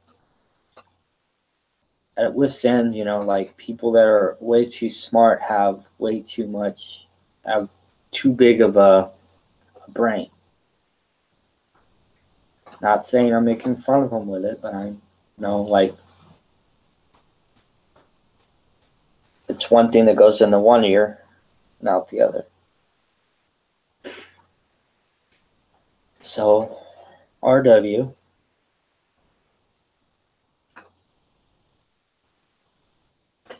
Landon met up with RW. They kind of was a little small meet and greet in a special place.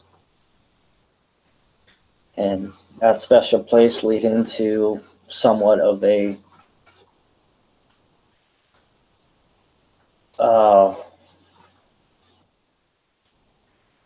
what's the word I'm looking for?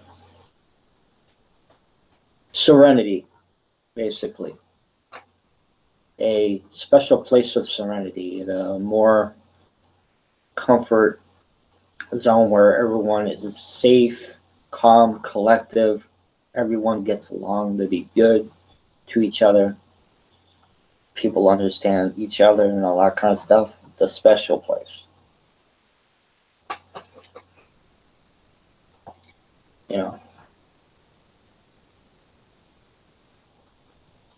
And so they met up in a special place. Slowly, I got introduced at a weird time at it because I was going through a lot too. At the time in 2015, I removed myself from this place. I was forced, but I was in a predicament that led me to get out of here. But I went to another place that was kind of life-changing, to say the least, because that's where my life started to bloom at that time. I started putting on the big boy pants when I moved to this special place, because this place taught me a lot about me, about what I'm capable, and what I can achieve if I put my mind to it.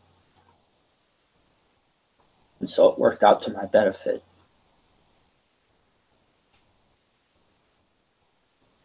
The special place provided me a place to stay, but it only required me to do one thing, is to work for a job, to get a job, to make money, to live at a special place.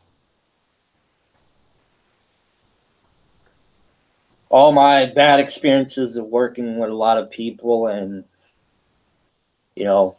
side jobs for under the table and all that, I signed up for the staffing agency from a friend that gave that gave me a little guidance and help and all that.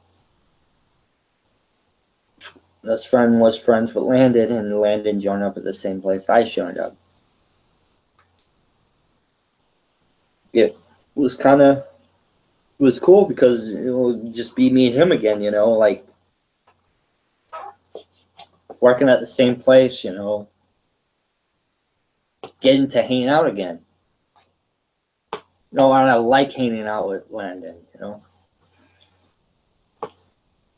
I didn't take advantage of him at the time. I never did. I didn't want to, you know. Yeah, I wanted to hang out with him. I wanted to go where he's going to go and see what he does. So we signed up for a staffing agency. The next day we got a jobs working at some shoe warehouse. The days were very long. They didn't really have a lot of money to have lunch, make food or anything like that.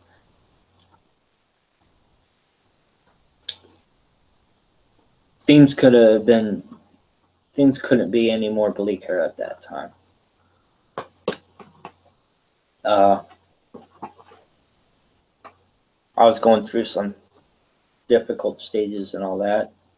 When I moved to this special place, my dad paid 2 weeks in advance for me to live there to get a start, so I have enough time to get a job to fill in my portion of the rent. And I did the jobs. It was difficult. For warehouse jobs, it was a new environment for me, a new thing to experience as a spectator's point of view, learning all that.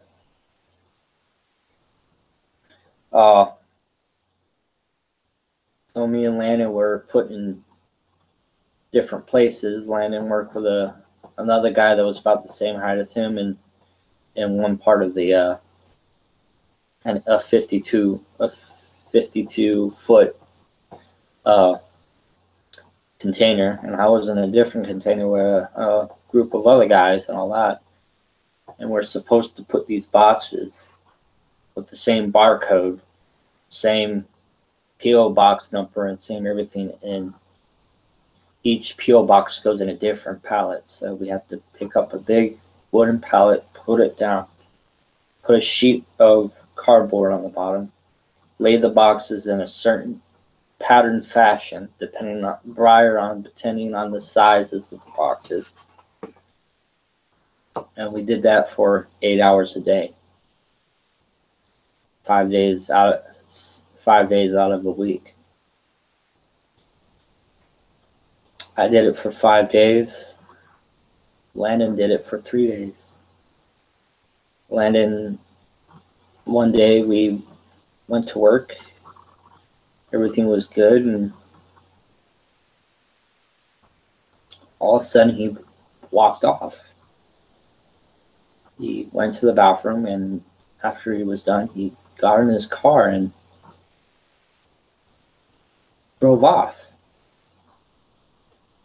And so I'm still at this warehouse, right? And I'm doing my job, you know, and I'm like, where did Landon go? You know, like, that's my bud, my bro, dude. You know, like, yo, man. When it came to lunchtime, I went outside and Landon's truck was not there. And I'm like, oh, fuck, man. He's got my lunch in the car. I'm not gonna fucking eat. So I try to call him. But lo and behold, I noticed I didn't have my cell phone on me either. My phone's in the car too. So here I am in Ontario at the warehouse parking lot, sitting on the side of the curb with no cigarettes, no cell phone, no food, nothing to drink, wondering why Landon just took off.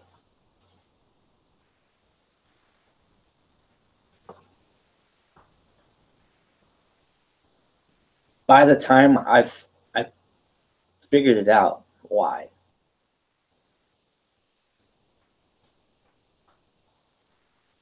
He came back after he got food at Cowboys or Farmer Boys. I don't know. I forget. But he drove off and grabbed food, and he was gone for a few hours, and he didn't come back till I got off of work. And I asked him in the car, dude, why did you leave? He's like, I got tired of doing that. I was like, but why did you leave? That's my question, dude. Why did you walk off the place, got in your car, and drove away without even realizing that I was here? You had my phone.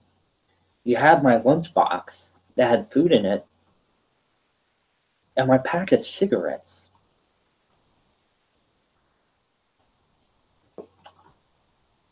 He didn't really give me an explanation. So I was pissed. I was angry. I was like, why, dude? I lost that job from working at that shoe warehouse because Landon didn't want to go to work anymore. He was only my only transportation and getting all the way from Fontana to Ontario over there to that warehouse that was past the 10 freeway. And the only explanation he said is he didn't want to work there because he got tired. It wasn't up to his standards, and he didn't want to do it.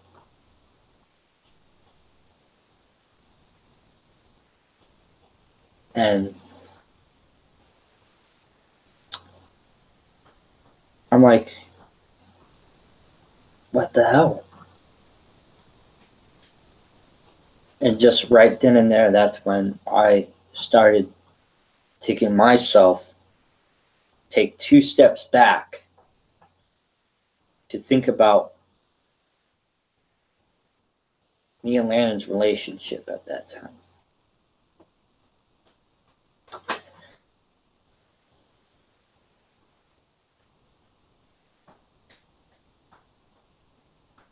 I put it past me and I acted like it didn't affect me.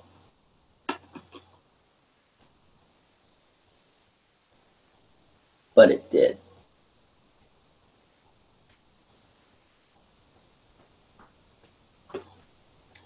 Because it didn't seem right that because it wasn't the dream job that he wanted. He didn't want to work at a warehouse anymore. And he wanted to do something else. And it seemed like the hours take too much of his time. It's 8 hours a day, man. Didn't want to wake up early. And he didn't want to go home too late.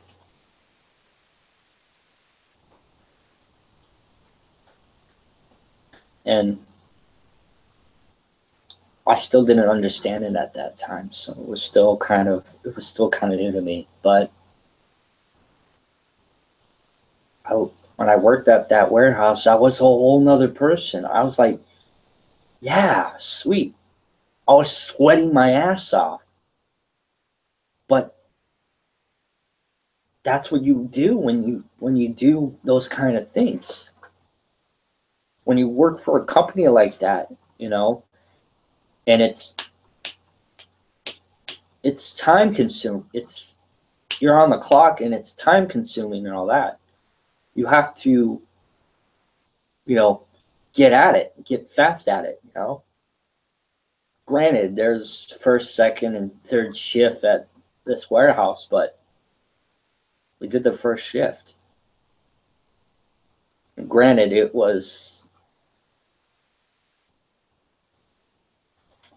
hard you know, but later in life, the staffing agency I signed up with was terrible. After I lost that warehouse job because of Landon and all that, I called the staff agency and I asked them, do you have another job lined up? Because they already called me my assignment has ended. So I called them up, do you have anything else? They said yes. I went all the way over to their building, all the way on an Archibald and 6, grab a piece of paper. That leads me to another place. And it was a music place that a friend of Ian Landon's at the time, Josh, that got us to the staff agency. So it was actually at a music warehouse that I worked at. And I liked it. I worked at that warehouse every day for the past 2 weeks. And at that last day of the week, I got a call from the staff agency telling me that my assignment has ended. And I was stunned, blown away at that point, because I was like, what the fuck? I thought I was getting somewhere. I thought I found where my promised place was at. Later did I find out that the agency that I worked for wasn't a really good agency at the beginning. And I stopped going to work. So 2 weeks from that time, I had enough money to pay the rent, but I was losing money real quick. Then I got help from my dad, but from the guy that was operating the special place I was living at. Scott, my dad's friend, helped me out with his cousin that works for New Balance warehouse.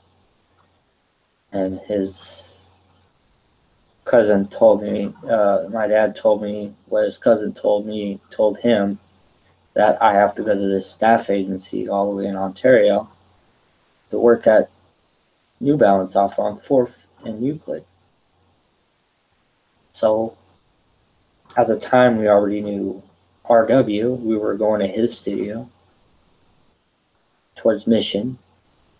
That was close to Archibald and Mission, that staffing agency I needed to go to. And RW and Landon and me were going to RW's studio and jamming and kind of getting a feel out of certain music and stuff like that. And right at that time, Landon was doing better. He was doing far, far better, because he was meeting people, he was talking to the right people, he was meeting the right crowd, and he was in the right headspace. You know, and we were ready to move forward on that, you know. But I needed the work. So for the staffing agency, Rallies. And I went from Rallies. I signed up, did a lot of paperwork and all that. Went over to RW's studio, jammed some songs, practiced a little, and then went back to the staffing agency and finished up. I asked them, okay, cool. Thank you. When will you start? Can I start next week on Monday? They said, yes. Okay, cool. Thank you. So I started on first shift at New Balance, started at 6 and leave around 2:30. That requires me to wake up at 4 in the morning, all the way in Fontana, get dressed, get ready to go, hop on a bike, ride a bike all the way over to 4th Street, and do my thing after I'm done, get back on my bike and pedal my happy butt back up on Foothill towards Redwood, where I was living at. And while I did that, I had my instruments at the special place I was living at. My drum kit, my bass, and my guitars. I had those set up because they go with me, because they are my tools of the trade that I need to work with. And I didn't really have a hell of a lot when I was living at this special place, nor did I have any of this stuff behind me. I had very little. I had a cell phone, a laptop, and a backpack full of clothes, and that was about it when I started. So I was just starting bare bones at the time, and it was a life learning lesson for me, because when you have nothing, you're starting without nothing. But when you have everything, you're starting with something. To start with something more with it, then you have more things to work with. But those are the things you have to learn. You have to start somewhere. And when you start somewhere, when one door closes, another one opens. And my chapter of my discontinued life of not working and not pissing away everything shut when I moved to that special place. And then when I started working, and I started succeeding and started putting money down, another door opens. And that led me into what my future can be now. I can move forward instead of relying on people, on things. I can rely on myself to buy those things. And then I started realizing that if I can rely on myself buying those things, then I don't really need people to help me get those things. I can do it myself on my own 2 feet and grab them with my own 2 hands and think with my own head about things to make the right decision, to not make the wrong decision, but always make the right decision. And that took a lot of time for me to think about those things. And I had a lot of time to think about it.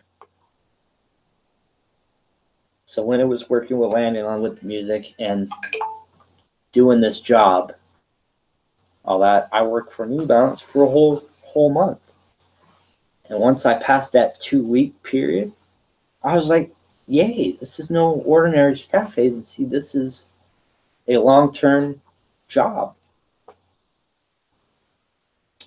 I will get through this. Cool. But lo and behold, when one door opens, another one shuts immediately. At the falling of the day, at 1 whole month prior of me working at New Balance, I had a feeling that I shouldn't leave to work that one day. And my thoughts conspired to me when I thought about that.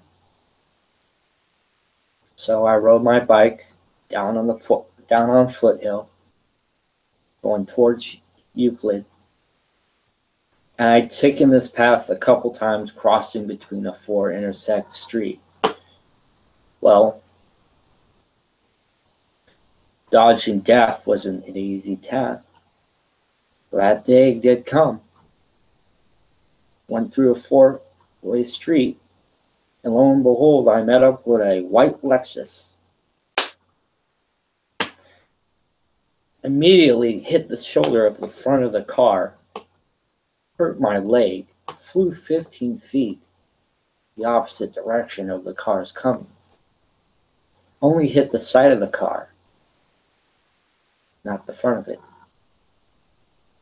Like I said, it flew 15 feet away. All of a sudden, I jumped off of the ground and breathing constantly, ferociously, scary breathing heavily and everything. Because I just got in a car accident on a bike.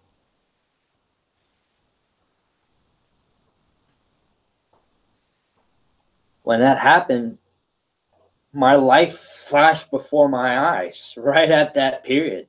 And I was completely oblivious to what happened at that point. When it happened, all of a sudden, boom, something else happened. Right at the time I called my roommate because I was freaking the fuck out. He was working at his job, so I needed to call him and tell him, hey man, I got hit by a car, dude. I don't know what I'm gonna do right now. Can you get one of the guys to come over here and pick me up? Because I lived in a special place that had several other dudes that lived there.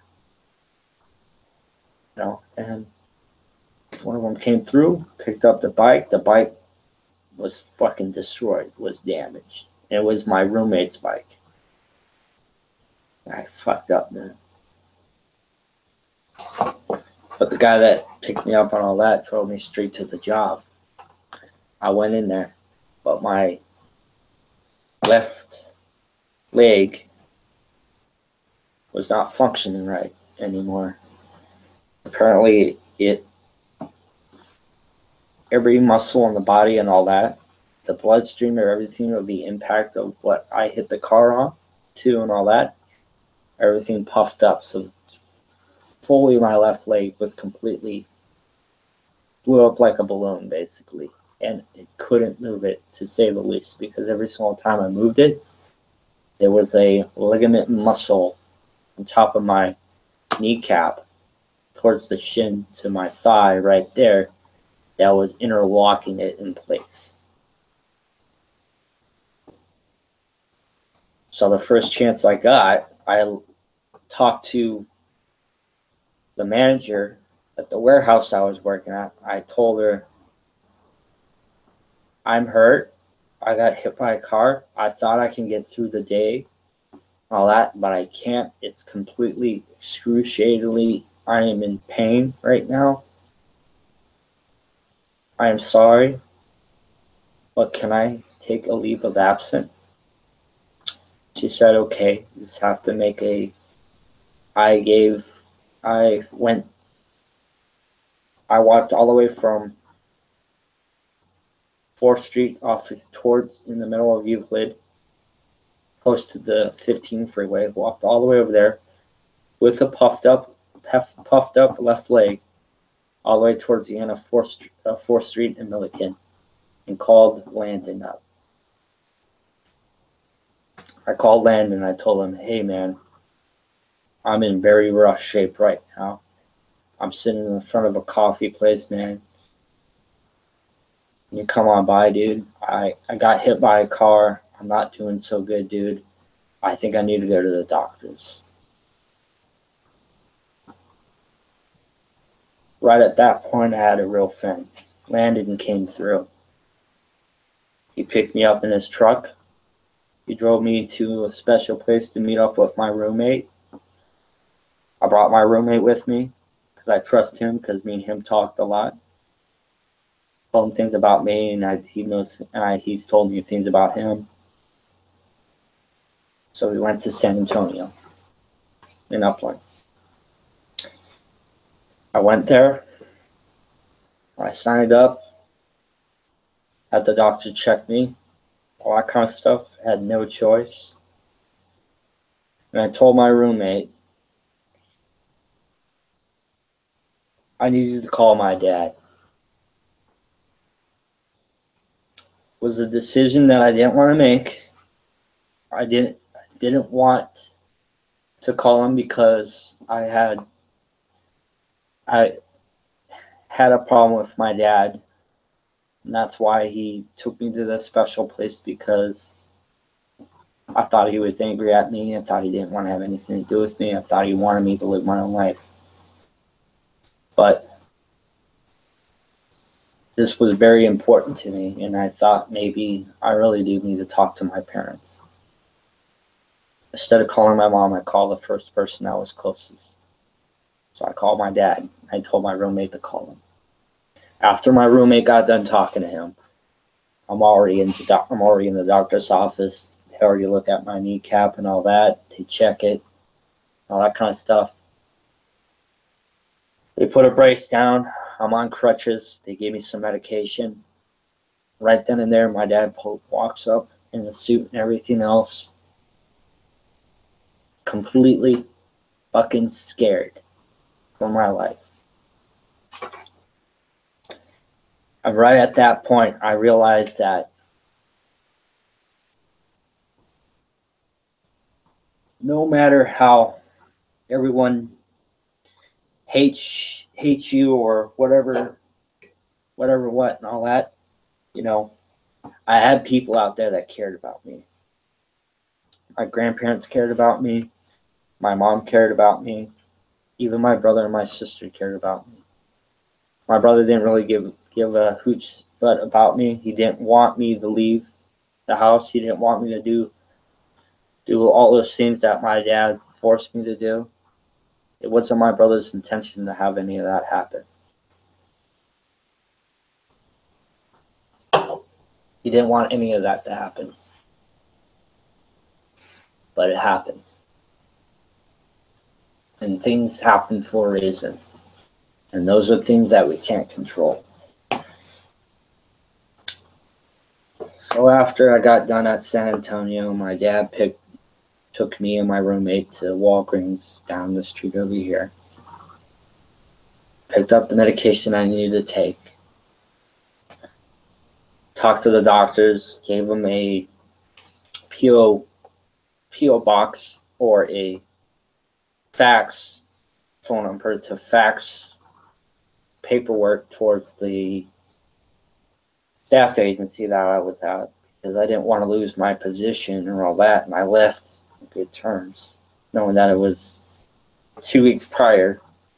I mean, a whole week and a leg cast, walking around with crutches, not even available to use my left leg, to only use my right, laying in bed with my leg in a 45-degree angle, upright. I was very hurt. I was very unconditionally unsatisfied, unsure, and, not willing to move. And right at that point, I thought, well, maybe I don't think I really need to, justify myself any further. After I called my dad and his last ex-wife, came around and they came by where I was at and they said hello, did their thing and all that. We talked. We sat down. His ex-wife came over a couple times and all that. And it's one thing, and all that. She wanted to get close, and then all of a sudden I started building a relationship back with my dad, a totally different relationship than the previous one that we used to be. And it was good. I kept my distance because I don't want to inform myself into anything else further from that, because I'm already dealing with whatever I'm dealing with at the place I'm at. So it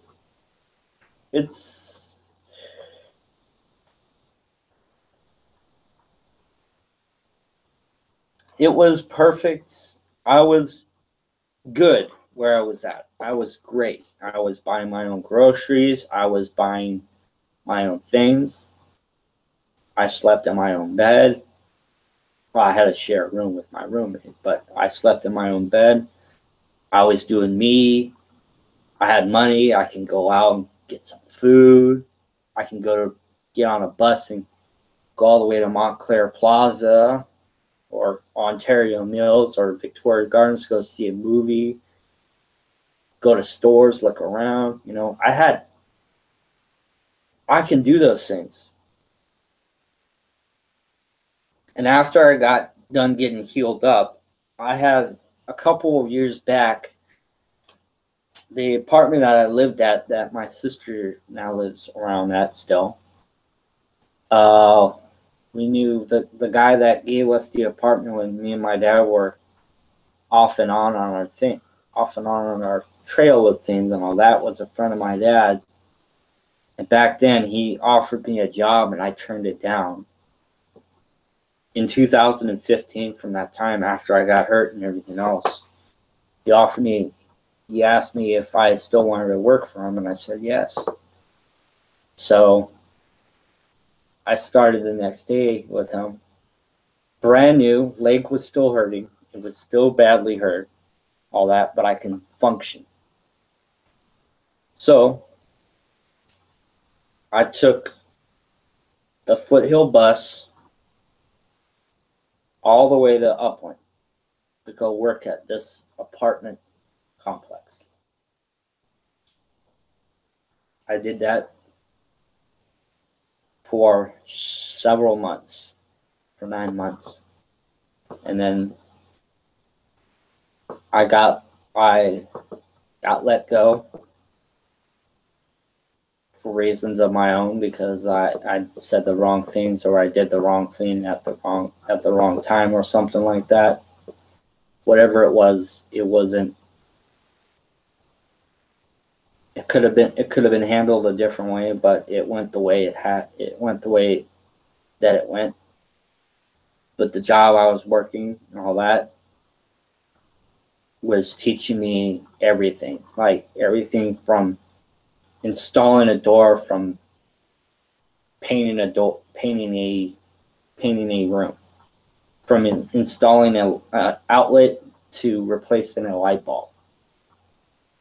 It was those kind of things, you know, from cleaning a toilet, from destroying the toilet, from cleaning a kitchen. And consider it a job as a handyman, but only a personal apartment handyman. I only took the job as much as seriously as possible. I didn't even take it as serious. I was like, yay, cool, awesome. I took advantage of it so much. But I got paid every 2 weeks. And the checks came out in the 900 sections every 2 weeks. And I was fucking stoked. And the first time I actually had $1,000 in my bank account. And I was fucking stoked at the time.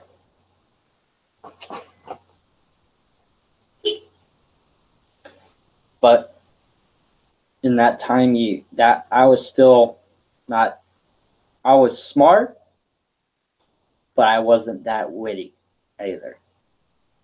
When I worked for that guy, when I worked for Mike, I was still living in that special place, but I was actually having authority over things now. I had a voice. Now, back then I didn't have a voice, but now I do.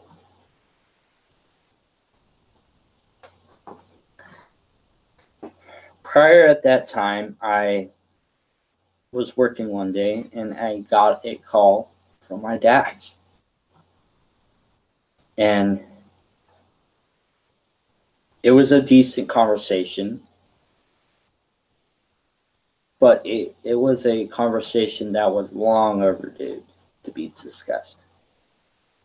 And the conversation was talking about him divorcing his third wife. And they're getting a divorce. And he found out that she is corrupt and all these other things, like things that I've been telling him for years, because I seen it at firsthand, and it took him a long time to see the picture, the writing on the wall, basically. And not saying it was my place, I didn't say anything because I had to let that scene play as it was. And so I was patient. I wasn't frustrated or angry about anything about that time.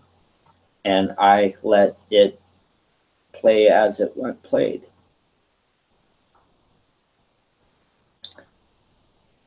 So when it did, I was asked by two people that I respected. One, I was asked by my dad, but mainly I was really asked by my brother. And my brother was very, very sad that I moved out. Yeah, that my dad told me to move out at the time. And he felt like he regretted that. And I told him, it's not your fault. It had to be done. If it didn't happen, yeah, Zach, I would not be at where I was at now. And that kind of moved us both in a different direction of our relationship that I'm very, very happy to be at, because it was long overdue and there was a lot of things I regretted at that time that I wanted to fix the wrongs I made.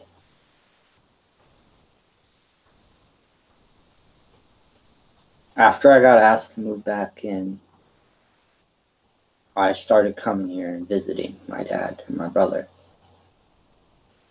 The house was remodeled from the inside. And they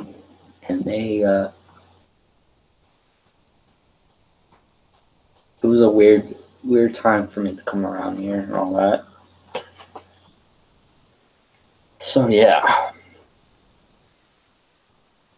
I called Landon up. I told him, hey man, I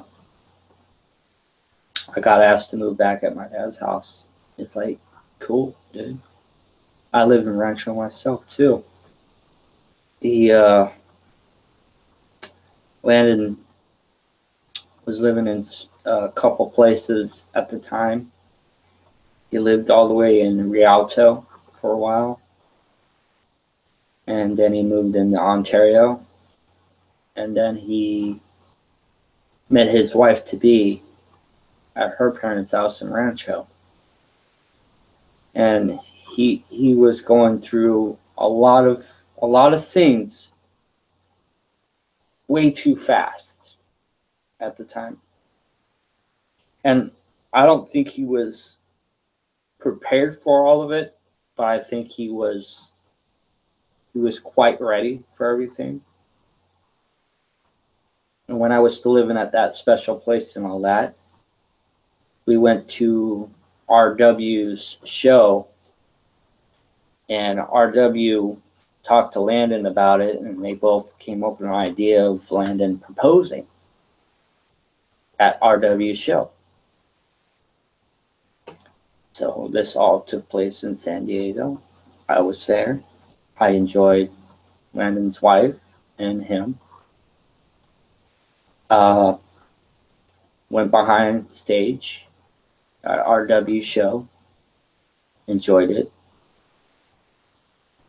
Right in the middle of the set and all that, RW calls up Landon.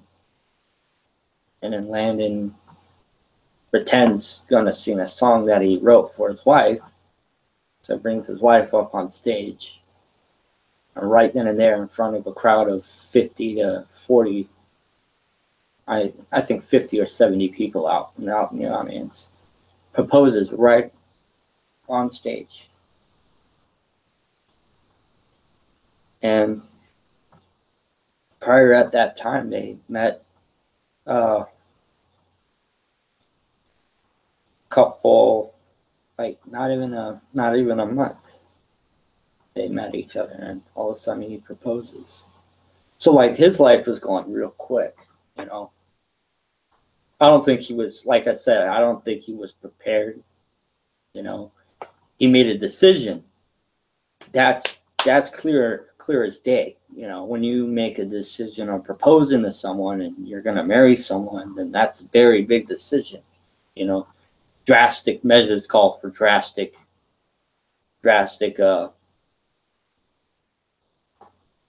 Hold on, let me rephrase that. Drastic things called for drastic measures, and he made a very big decision with that. That I agree. You know, he found that certain someone that connected to him from body of the soul, and it worked out. You know, or so I think. You know, I don't know. I think in the beginning he had a hard time, and I think he kind of made it work. He made it work to the way he wanted to work.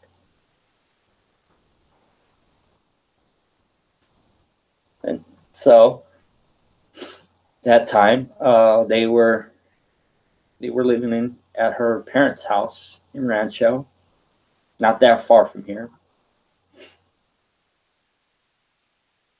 After I moved back, he helped me move in here and all that. I got all my stuff ready. I still worked with Mike at the apartments. Still worked with Landon and RW. Still worked with several other people. Still kept in contact with my roommate.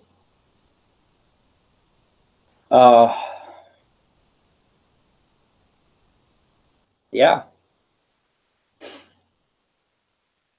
it was a pretty strange year at that time.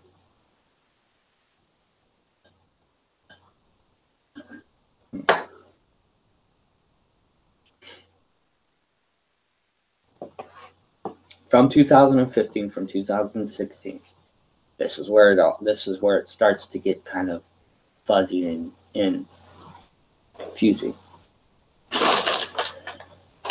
From 2015, from 2016, Landon's parents-in-law asked him to repair their house for them to sell it.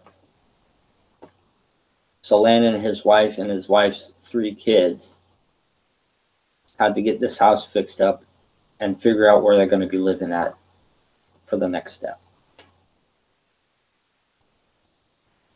While that's happening,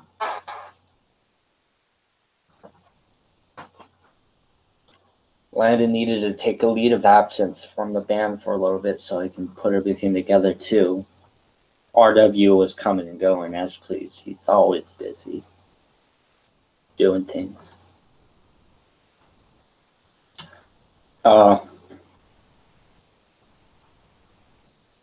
Me, I worked.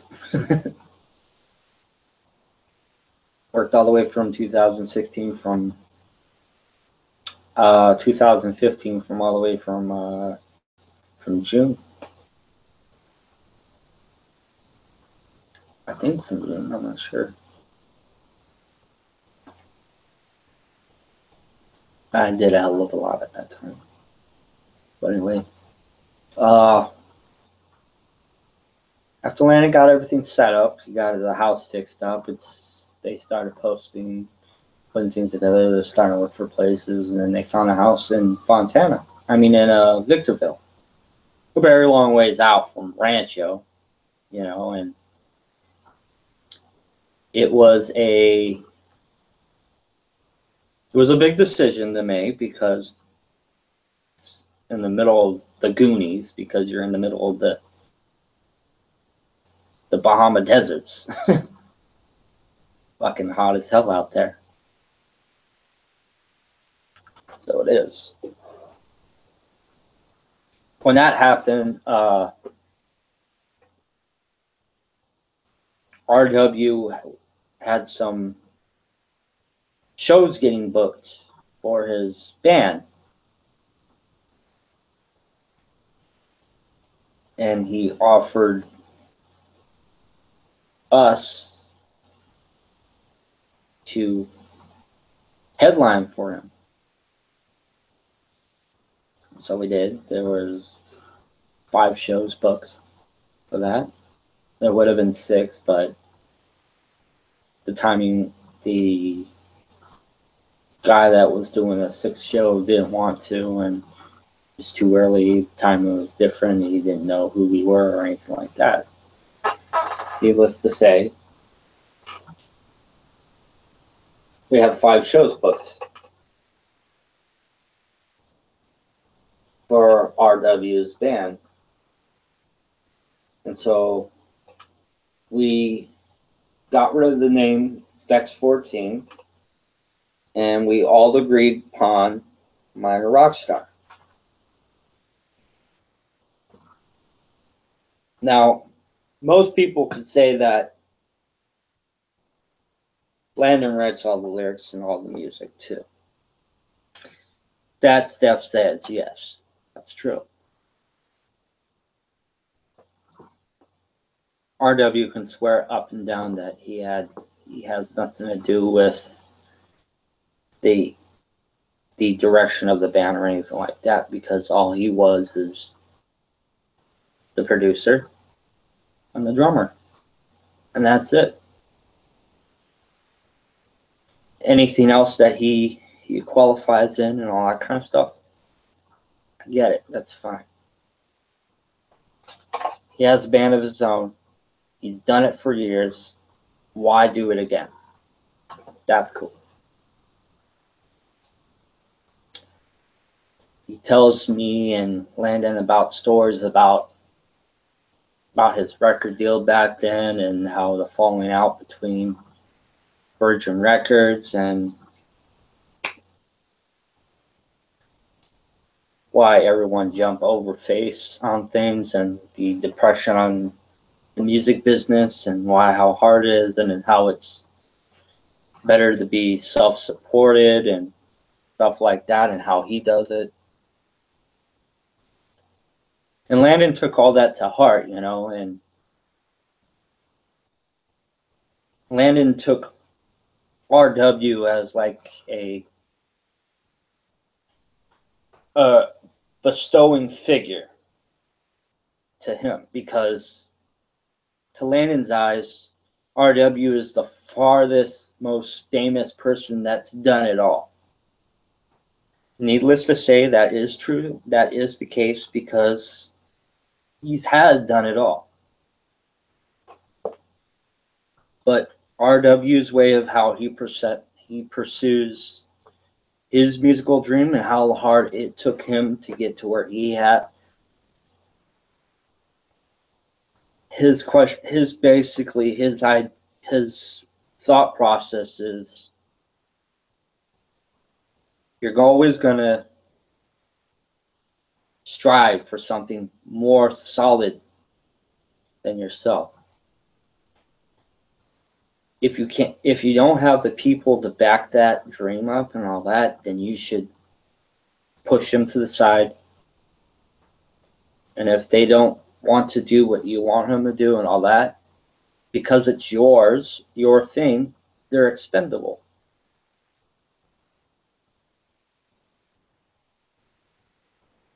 If they don't do the portion of paying their way or anything like that, then they're nothing, basically.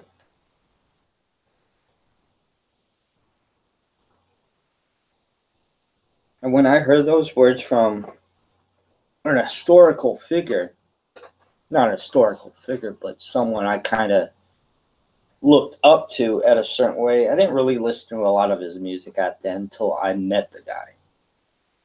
Until I found out that I saw him somewhere in 2006 at the Glass House.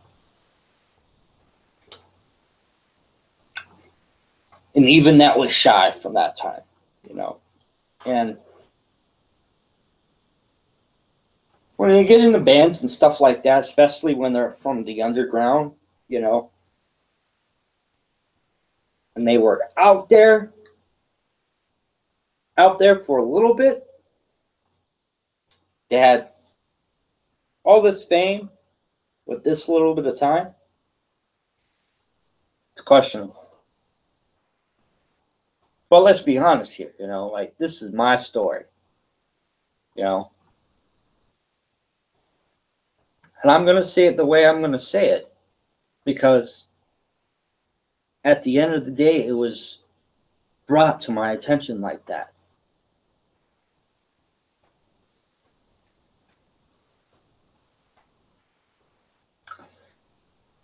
I have never heard any albums that came out from him from the longest time. He sold some albums and all that. And I never really took the time to look into it because I never heard any radio play besides one song that he wrote. And maybe several songs besides one album he made that had a lot of selling songs on it. But most of the time, a lot of the radio stations never really played them. And I'm not trying to beat around the bush, and I'm not talking smack about any of it and all that, you know, but an historical figure to my eyes. Like, I grew up listening to a lot of classical rock. Yes has always been the marching for me, if you can tell.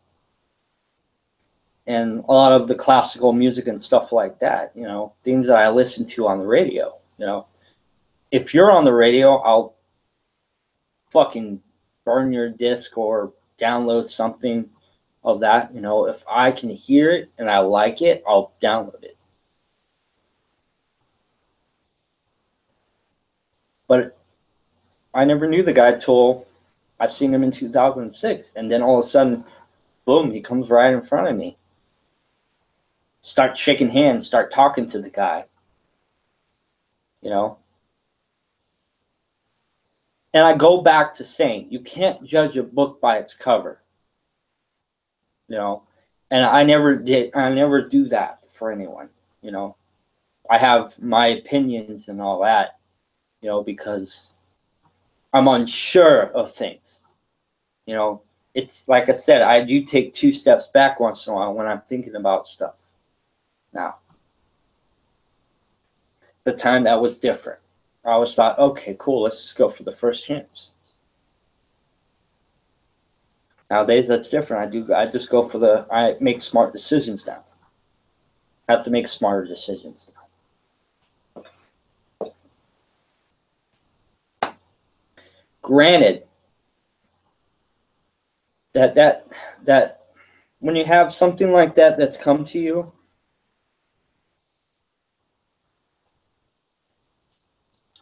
Landon, all he cared about was to be famous. He wanted to do music full time. He wanted to take this project that he formed out of clay and mush it into a masterpiece.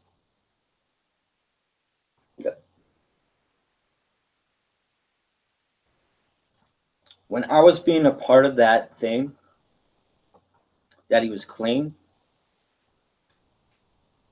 I thought I was clean the same thing he was, but it wasn't. I was clean something that was more accessible.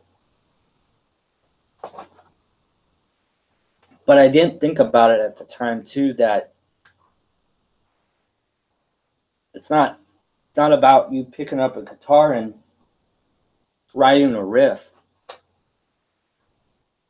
It's about how much cash you have to get to that part. And that's where I was starting to lose myself, because I didn't want to do it for the money. I didn't want to do it for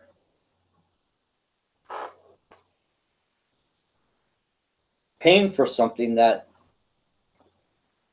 60 to 70% will not succeed at all. let's face it. I didn't expect this to get anywhere, you know, and I still don't think it will, you know.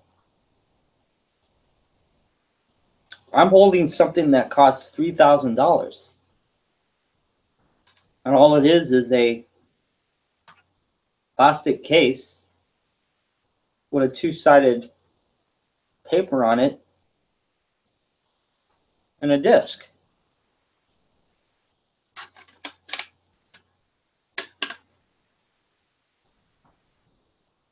I worked really hard for this. And all I have to show to it is bass parts to 2 songs on here. And that's it. Other than that, the whole entire thing,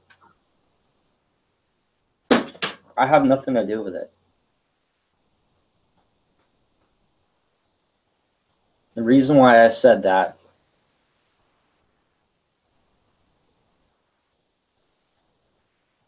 is because, you know, when it comes to something that's more, it's difficult to put together, something that you're passionate about,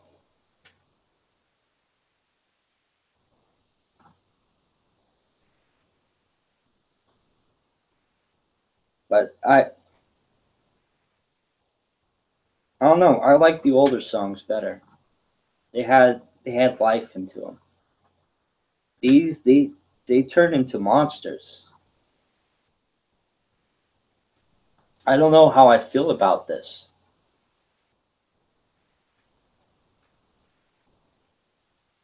I feel that they're overdone a bit. You know, like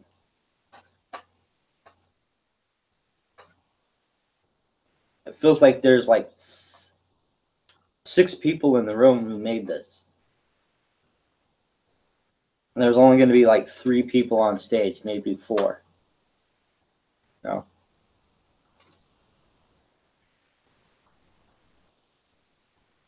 I wish that me and Landon put aside our differences and him bring me back into it, you know. But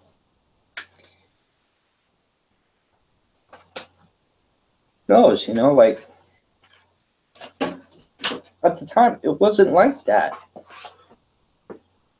He wanted to make it fun. And it was fun. Till we met RW. Now when we met RW, reality set in. It's no longer fun. It's now a business. It's a billion-dollar corporation. And we should take it seriously. Yeah, I did. In the beginning, Landon didn't really take it too seriously, but he acted like he did. Then again, he changed his mind after that point, after he got married with his wife, adopted 3 kids, and started trying to put on the big boy pants.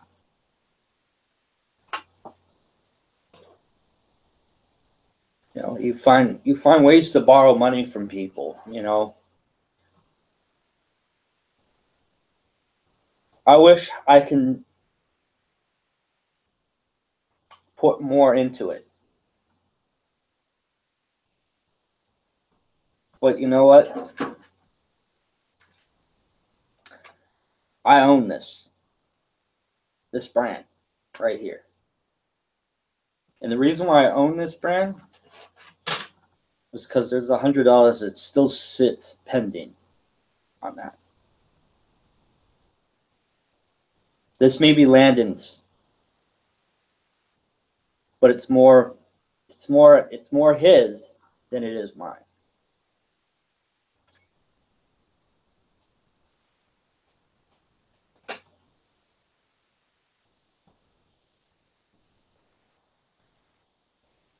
I wish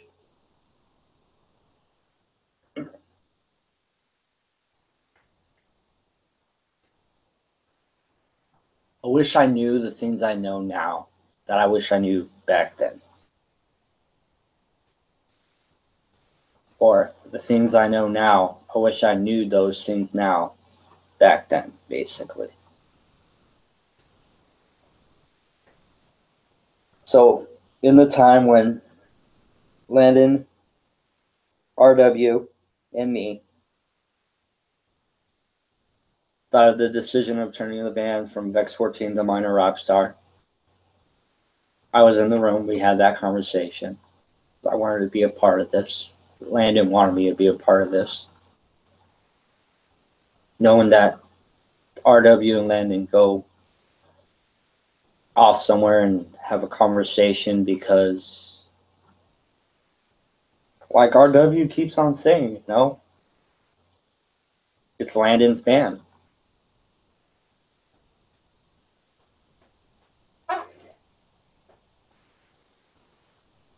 But at the end of the day,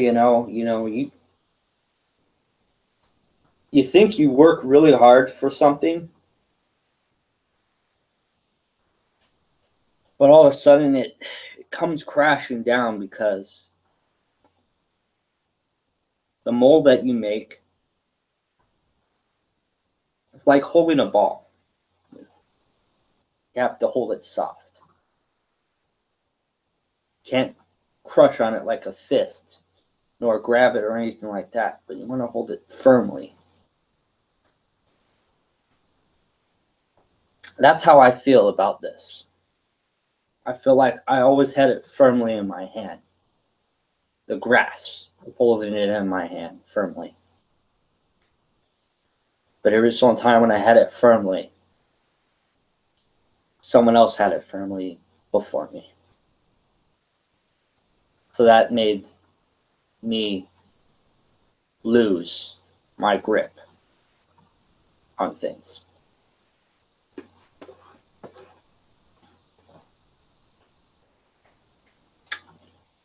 And maybe that is. Maybe it was the right thing to leave. If I ever give the opportunity of playing again with Landon, I would love to do it again. Just do something else. Like be his roadie or his guitar tech or something.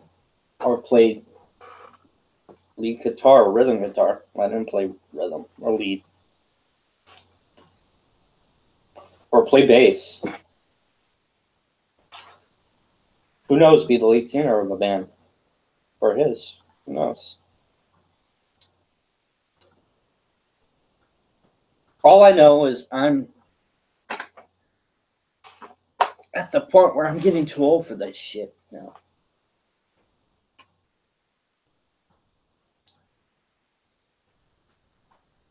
I made my life choice 3 years ago.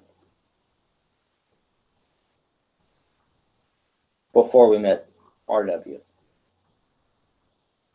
When we met RW, our life was stone. Boom. Gravesite.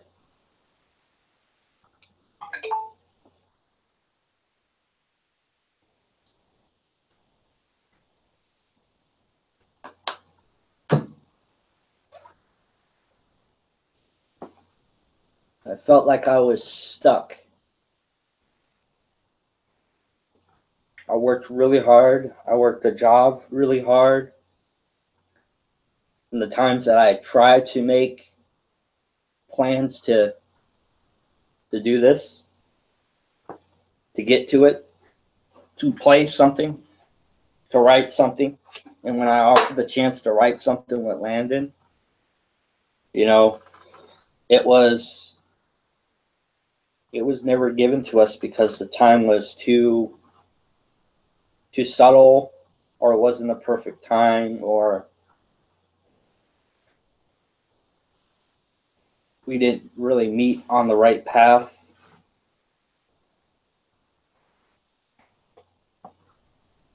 he has a family now.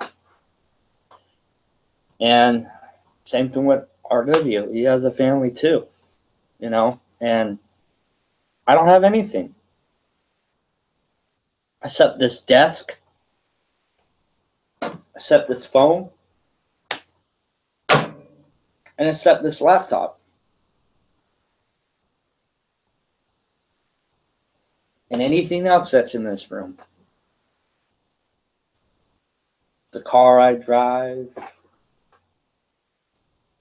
the job I work for.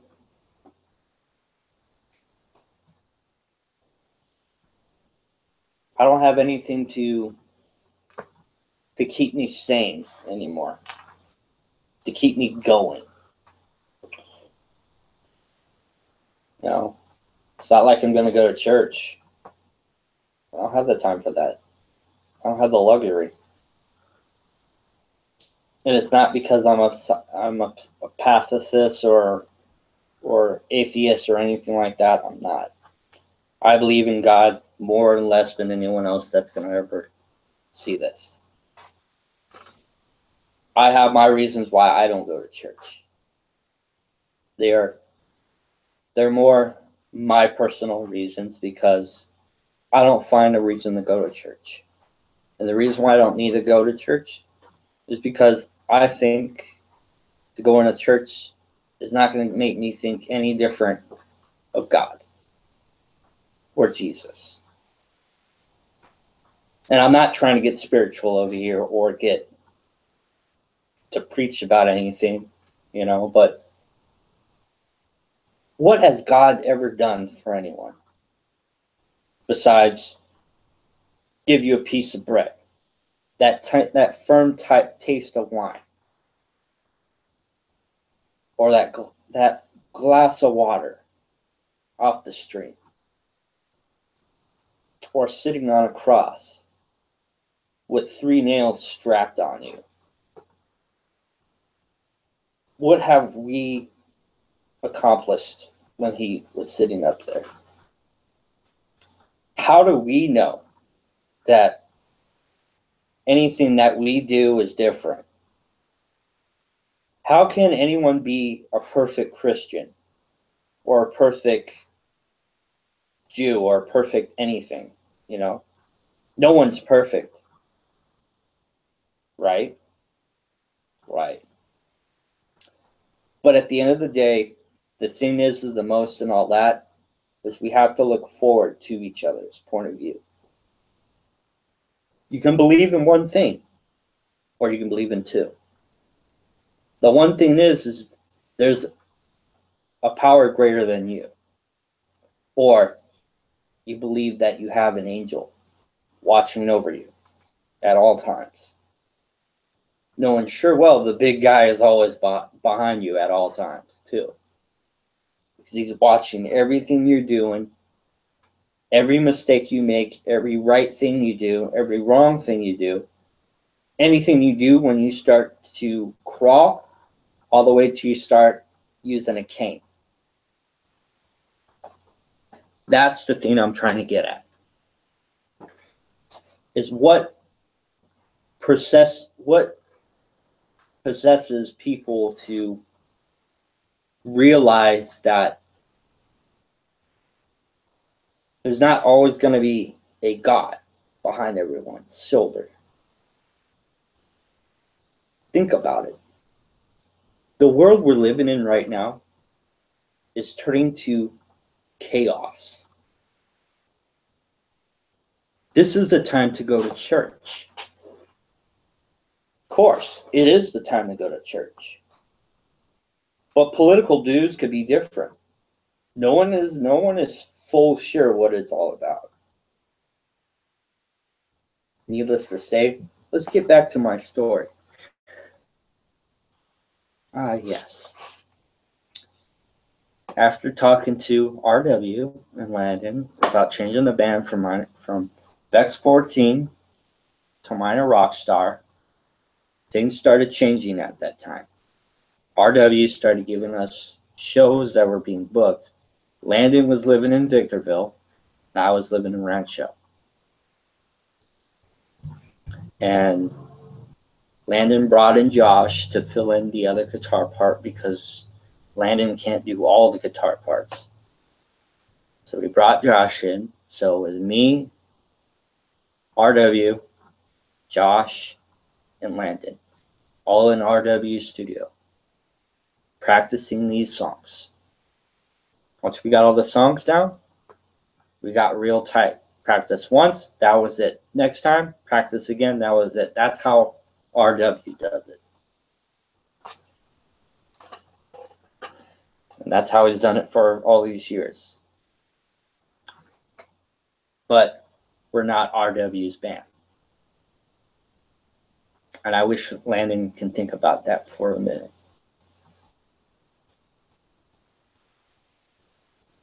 RW has explained a lot to Landon and gave him the tools to control this big pile of machine that rotates towards success, or it crashes somewhere. That's all decided with Landon. It's all decided with LC. If LC sees it that way, LC sees it that way. RW ain't gonna do anything about it. RW is just gonna be there as guidance to say, all right, I done it. I'm not gonna do it. Try this out. Because I already done it. Yeah. And LC will just take that into front, and he'll go with it, you know, because he's doing everything what RW does. You know, he's taking this motorized machine that RW took and all that. And we got to remember, RW didn't do everything. RW did the drums. That's it. Who did the guitar parts? Who did the bass parts? Where are all those at? Where are those guys at? Where are those dudes? I can look at Wikipedia, or I can surf on the web and find each individual person's phone number and personally call them. But I'm not going to do that because I'm not that shallow of a person. I could sit here glued to this screen till I'm blue in the face to give you guys facts, or the point, or to realize my personal opinion of my reasons of why I think this is all stupid. But it's not stupid. And the reason why I'm saying it's not stupid is because maybe there is a greener path lies ahead everything. And that will come for everyone else. It could be green all the way to the valley, or it could be lava all the way to the volcano. Your choice. Your opinion comes to an end from my personal thoughts. But anyway, needless to say, LC and RW, they did talking. Try to meet up with RW as much as possible with LC and me. Go to coffee shops, go to breakfast places and stuff like that. Do our thing, you know. We talk about the world, what we're gonna conquer, and things like that. And like I said, I thought we were a team, but I didn't think success controls people's minds. I didn't think the fame of playing on stage will get people. couple of days go by and all that. I stopped working for Mike, and then I went back to the Raleigh staff agency. Worked at a warehouse for 4 months straight, 4 or 5, depending.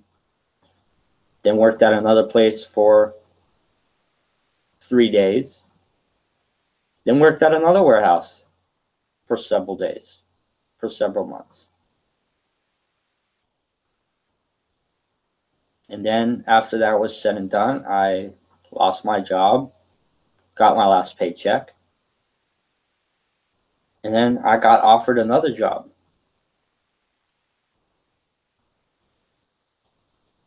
And then this was in 2017.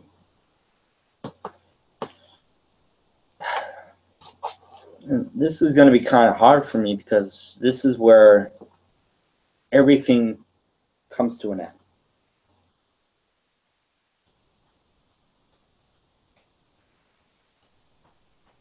From 2016, from that time, not that,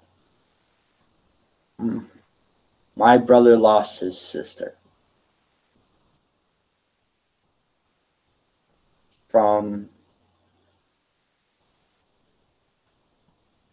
She died in her sleep. And it affected him, and it affected his mom at the time. And it affected a lot of us, too. You know, because it's our brother, you know, and that sister that passed away raised him his whole entire life. And it's not easy to talk about people when they're gone, you know. And it's hard because you don't know what to say nor what to do about those things, because those are very, very touchy situations. And they're not easy to come across, because those are things that you're going to have to be very, very gentle with, because the wrong thing you say and all that will cause a complete eruption to everything else, because then the chips go down.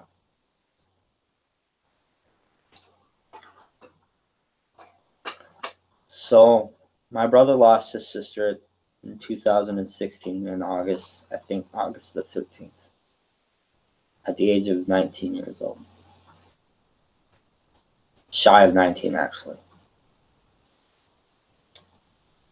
She died in her sleep. I don't know how she died, but that's the best I got.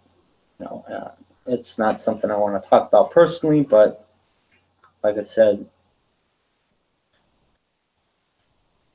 it was something that I regret too, because, you know, I was kind of back in that time with my dad's second wife. You know,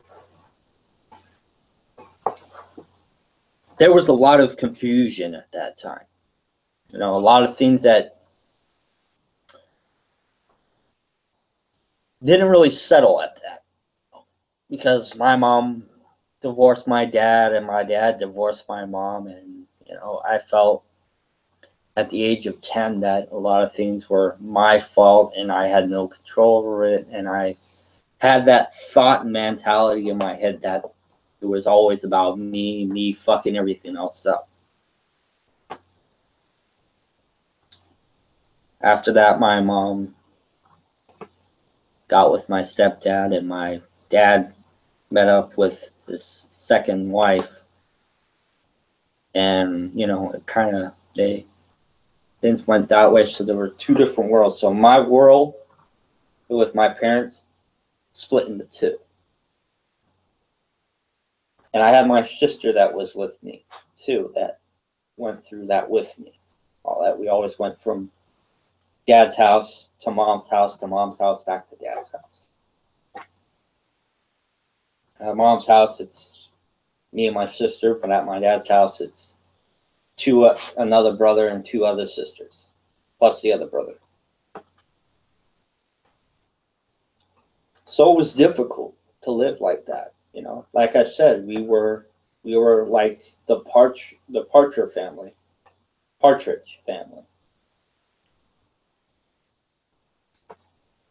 But it's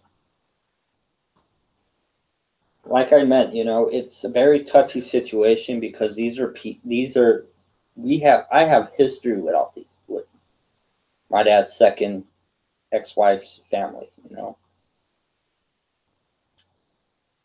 I've known my stepbrothers and sisters for a very long time. We know each other very well, and when something like that happens and you haven't talked to these people in decades, and then all of a sudden, boom, hey, how you been? How's things? No, we all come to one place for one tragedy. Oh yeah, it's time to wear black. Time to go to a funeral. So that happened. And at the time, that was what it is. And it is what it is, Fast forward, 2017.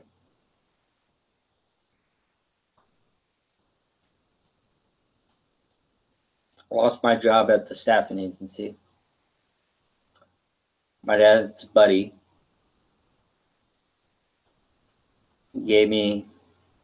called my dad to ask if he knew anyone that is willing to work for a company that he was going to take over.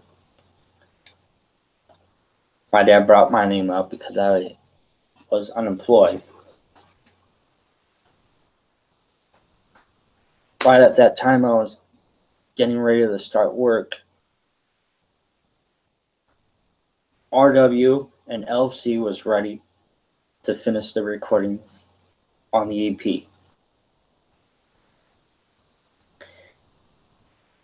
And I was in the middle of a tough decisions because I had this conversation with my dad about it.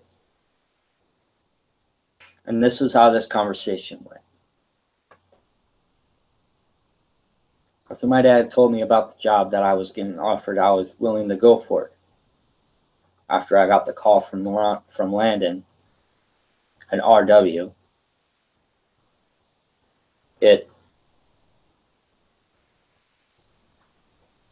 are you willing to record? I was like, yeah. And then after I had that conversation with my dad, I was given an opportunity or two choices. One would have been an opportunity, the other one would have been a flight risk.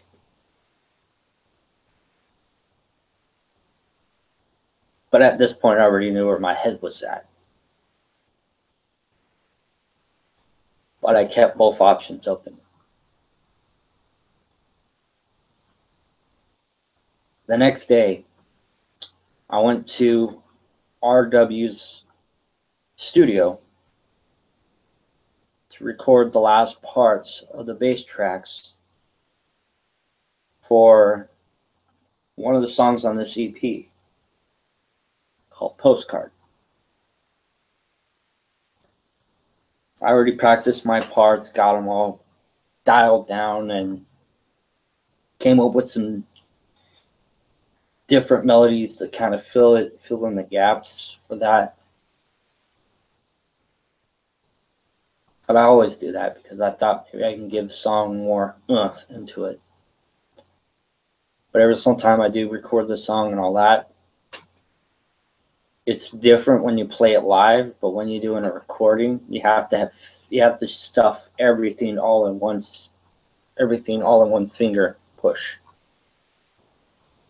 No ghost notes, nothing like that. And even if I screw it up on a note and all that, I have to re-record it.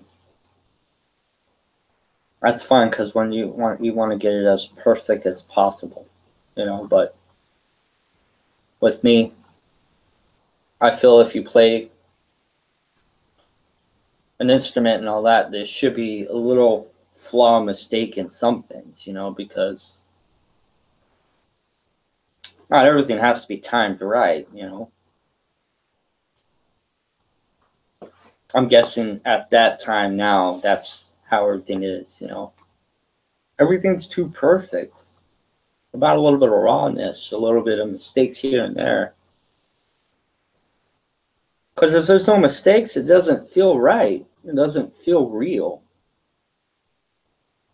It feels like you just made everything off of a synthesizer and just press record. It feels good picking up an instrument, actually playing it.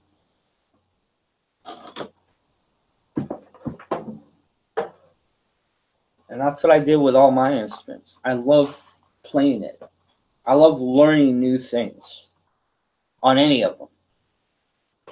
No matter how difficult it is, or I can't get that fill in, or I can't play that riff the right way.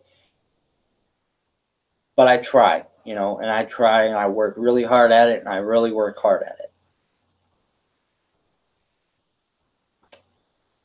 In 2006, in 2017, after I got offered this job, like I said, I went to RW's studio for the bass tracks for Postcard.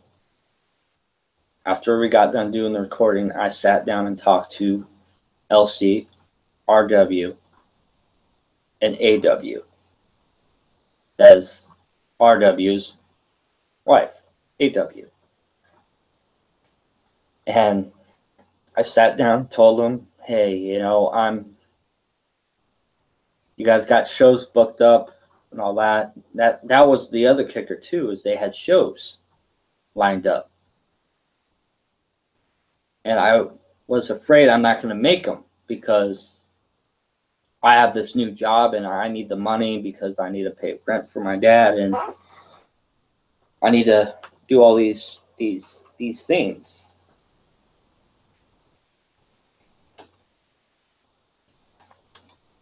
And I would have got help from working on the EP, for paying the EP. And if you don't believe me, I'll explain this to you right now.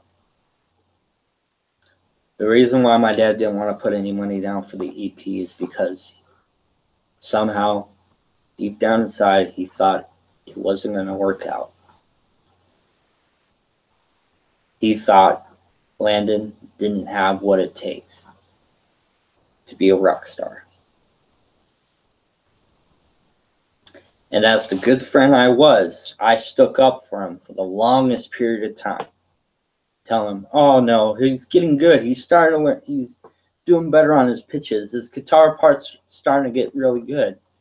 For the longest time, I talked so highly for Landon for so many years since I known him. But every single time I talk highly, I get let down a lot.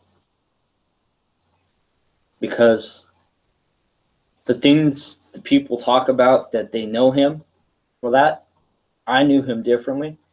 But apparently that backfires because the person that told me he was different was always going to be right. And you got to think, this is a very place to be at for a lot of people. But when a lot of bad people know what this place looks like, they know who you are inside too. It doesn't matter what place you go to, how you do it, or how you go about your business. This place will always be known because you said something about it. And they always will know the pattern every single time. And I will say this, it took a long time for me to figure that out. And that's the whole reason why my dad didn't want to pitch in for the EP. I'm saying it right now. Landon, RW, AW, or anyone that wants to watch this video. That's it. I speak very highly for this band. I worked really hard for this band too. I practiced a lot. I was there when it became Vex 14. And I will be there when it fucking ends. And the ending part is coming soon. Because deep down inside, I know somewhat this is not all going to work out. And I don't need my old man to say that to me. It's been sitting in stone for the longest time. Ever since we walked into RW's studio. It's the same thing. Backfire. But you know what? I can't say that because who knows? It could be different. Landon has changed a lot. Landon has changed his style of how he thinks, how he does things, and how he approaches things now. I don't know if it's the same thing that I remember him back then. Then again, I haven't had a stand-up conversation with him since we made a video on Facebook. And even it's still weird when having a conversation with the guy.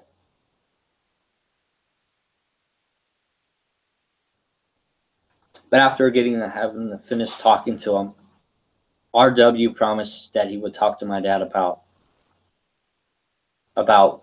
the conversation that we had. About my dad's being a little bit too a little too judgmental about it and all that.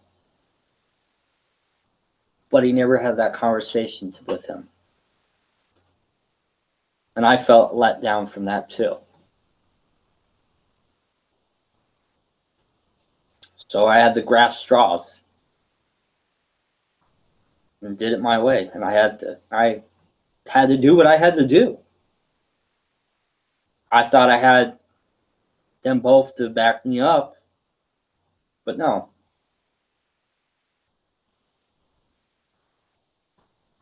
Apparently, RW thought it was a great idea because the show must go on, and he already booked Minor Rockstar that his manager took over for a bass player, taking bass for my part when they did a show in LA and Las Vegas. And ever since then, it was always that I couldn't communicate, nor could I say the right thing to them anymore, because every single time I thought about it, I felt like I'm crossing the line. You know, this is not my place to say this. You know, because I have no right to any of this anymore. Because I don't pay a damn dime to anything. So that makes me not qualified to say my thoughts into the process. Nothing. So even when I said something about this, like, oh man, I don't think we should do a double solo for the guitar parts or this and that, I got fucking ridiculed because all I paid was $200 fucking for what? And that was it. Till I put down more cheddar and all that, then I can be the boss. But I thought me and Landon were a team. I thought me and him had an understanding of one of another. But every single time me and Landon talked,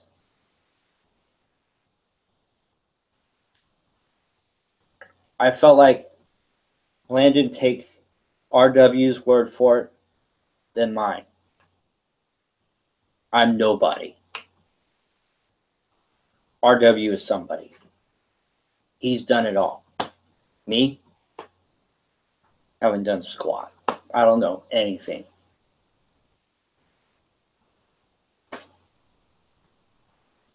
except how to play a fucking instrument.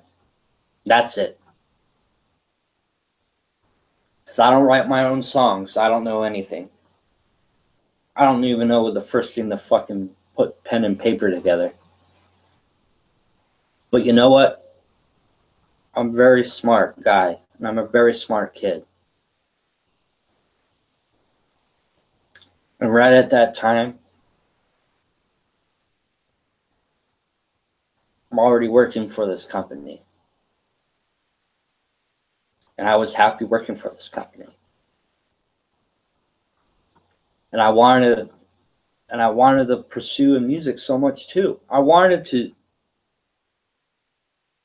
grab it with two hands and rush with it. I wanted to do that with my best friend. The guy that I fucking take my shirt off just to save his ass. Left me in the desert, alone.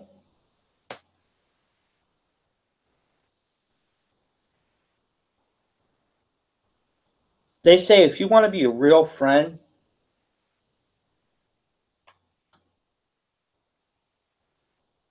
talk like a real friend. Be a real friend.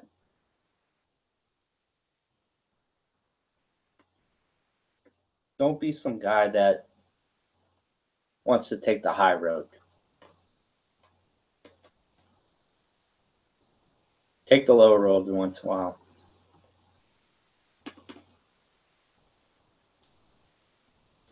That's what I did. I took the high road. And I had to do what I had to do.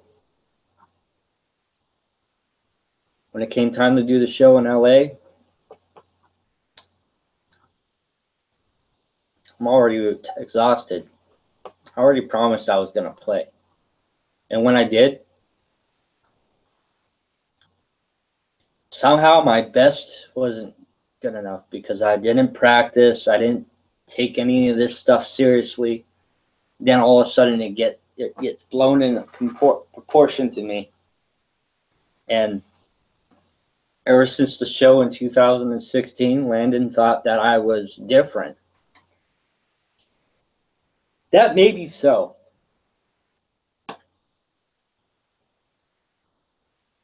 But you're different too, dude. You know it. Anyone else watching this video knows it. And I know it.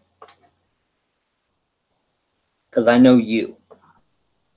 Then you know yourself.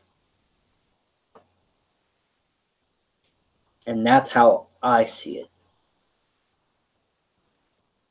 You may call bullshit on the whole entire thing as much as you want to can talk about it from all the way up to down. But as far as I'm concerned,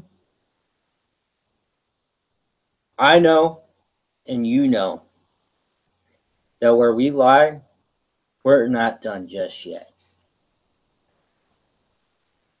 And the conversation we had on the email, that was fucking rude and disrespectful on your part. And I know I couldn't say any more for myself. But who the hell fucking emails someone like that, dude?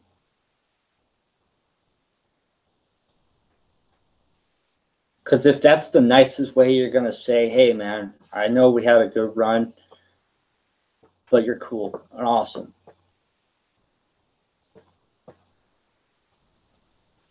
Don't stab someone in the back 3 days later when you come around here with a piece of paper saying all the things I've been ungrateful for. You're the one that's ungrateful. If it wasn't for this guy, you'd be nothing right now. You wouldn't meet that wife that you have now. You wouldn't meet that guy that you work with. You wouldn't be where you're at. This would not exist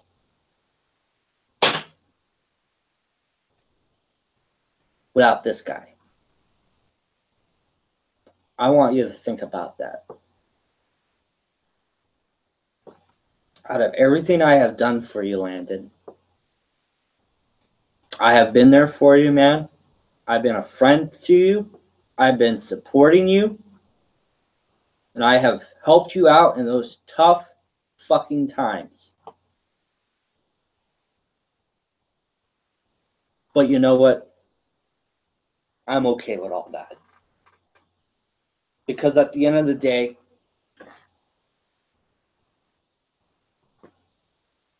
it's okay.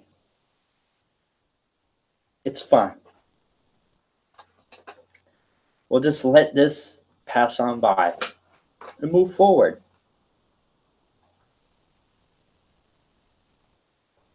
But after I got the fucking boot from Minor Rockstar, from Cripe, from an email that he sent to me while I was on a job on a Thursday. 2 houses in, and I'm already tired enough to work for the third house. The company I was gonna, the guy that I was working for was gonna sell the company to 2 individuals that were gonna take over the company, failed. The guy that was gonna take over got fired because him and the owner didn't see eye to eye. Then we hired another guy, and the person that was going to buy the company from the owner backed out. So I went through a lot of shit at that time.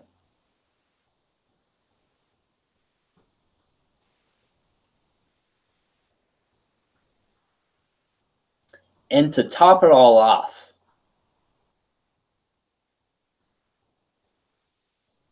my buddy moved out. My brother lost his mom.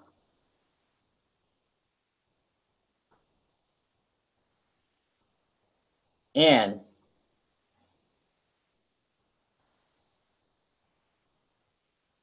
I'm still going through so much to keep this guy, this person that I am, saint. And you know what? I have come a long ways from growing up.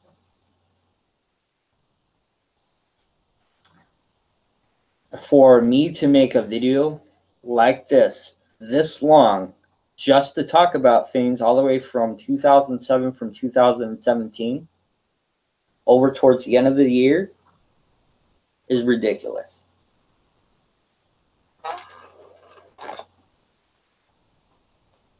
And you know what? I didn't break a breach of contract to the from any of the Narcotics Anonymous. There's 1,000 videos out there that talk about this thing. How's this video going to make a difference? So if you ever read a real big book, dude, get your fucking head out of your ass and look at the real world instead of worrying about what the fuck people are talking about. Because you're already getting full of fucking information from other shit that you have no fucking idea who's giving it to you.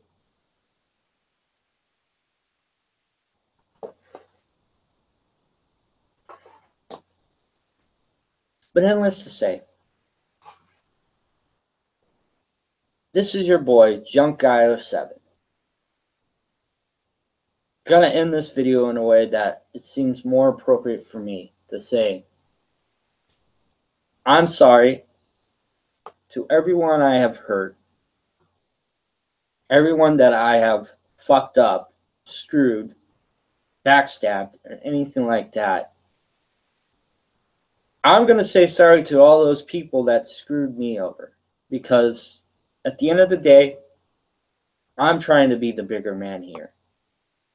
And I want to take responsibility of the mistakes I made to everyone else out there. And I want to say sorry to anyone I have hurt. I want to say sorry to RW. I want to say sorry to LC, SC, AW, anyone else out there. Anyone else that wants to watch this video. It's on it's on YouTube. Look it up. Find me. I'm right here. And like I said, I was going to make more videos of this, and I'm going to continue doing this. And it doesn't stop there. It may not be me talking. It may be me doing other things. So let's get serious here for a minute.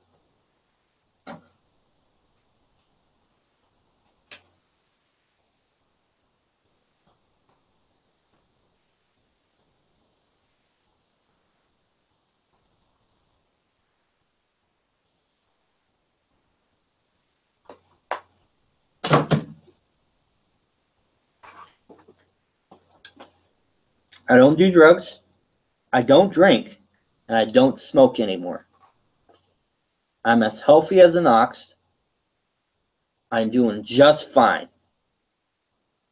I will be okay.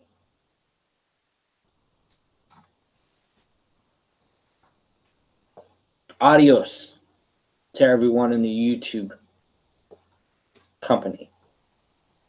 And if any of my family wants to watch this, be my guest. Go for it. I really don't care. Point. Maybe I'm just talking gibberish. Maybe this makes sense to anyone. Maybe I'll make a video that'll be seen longer from what this is.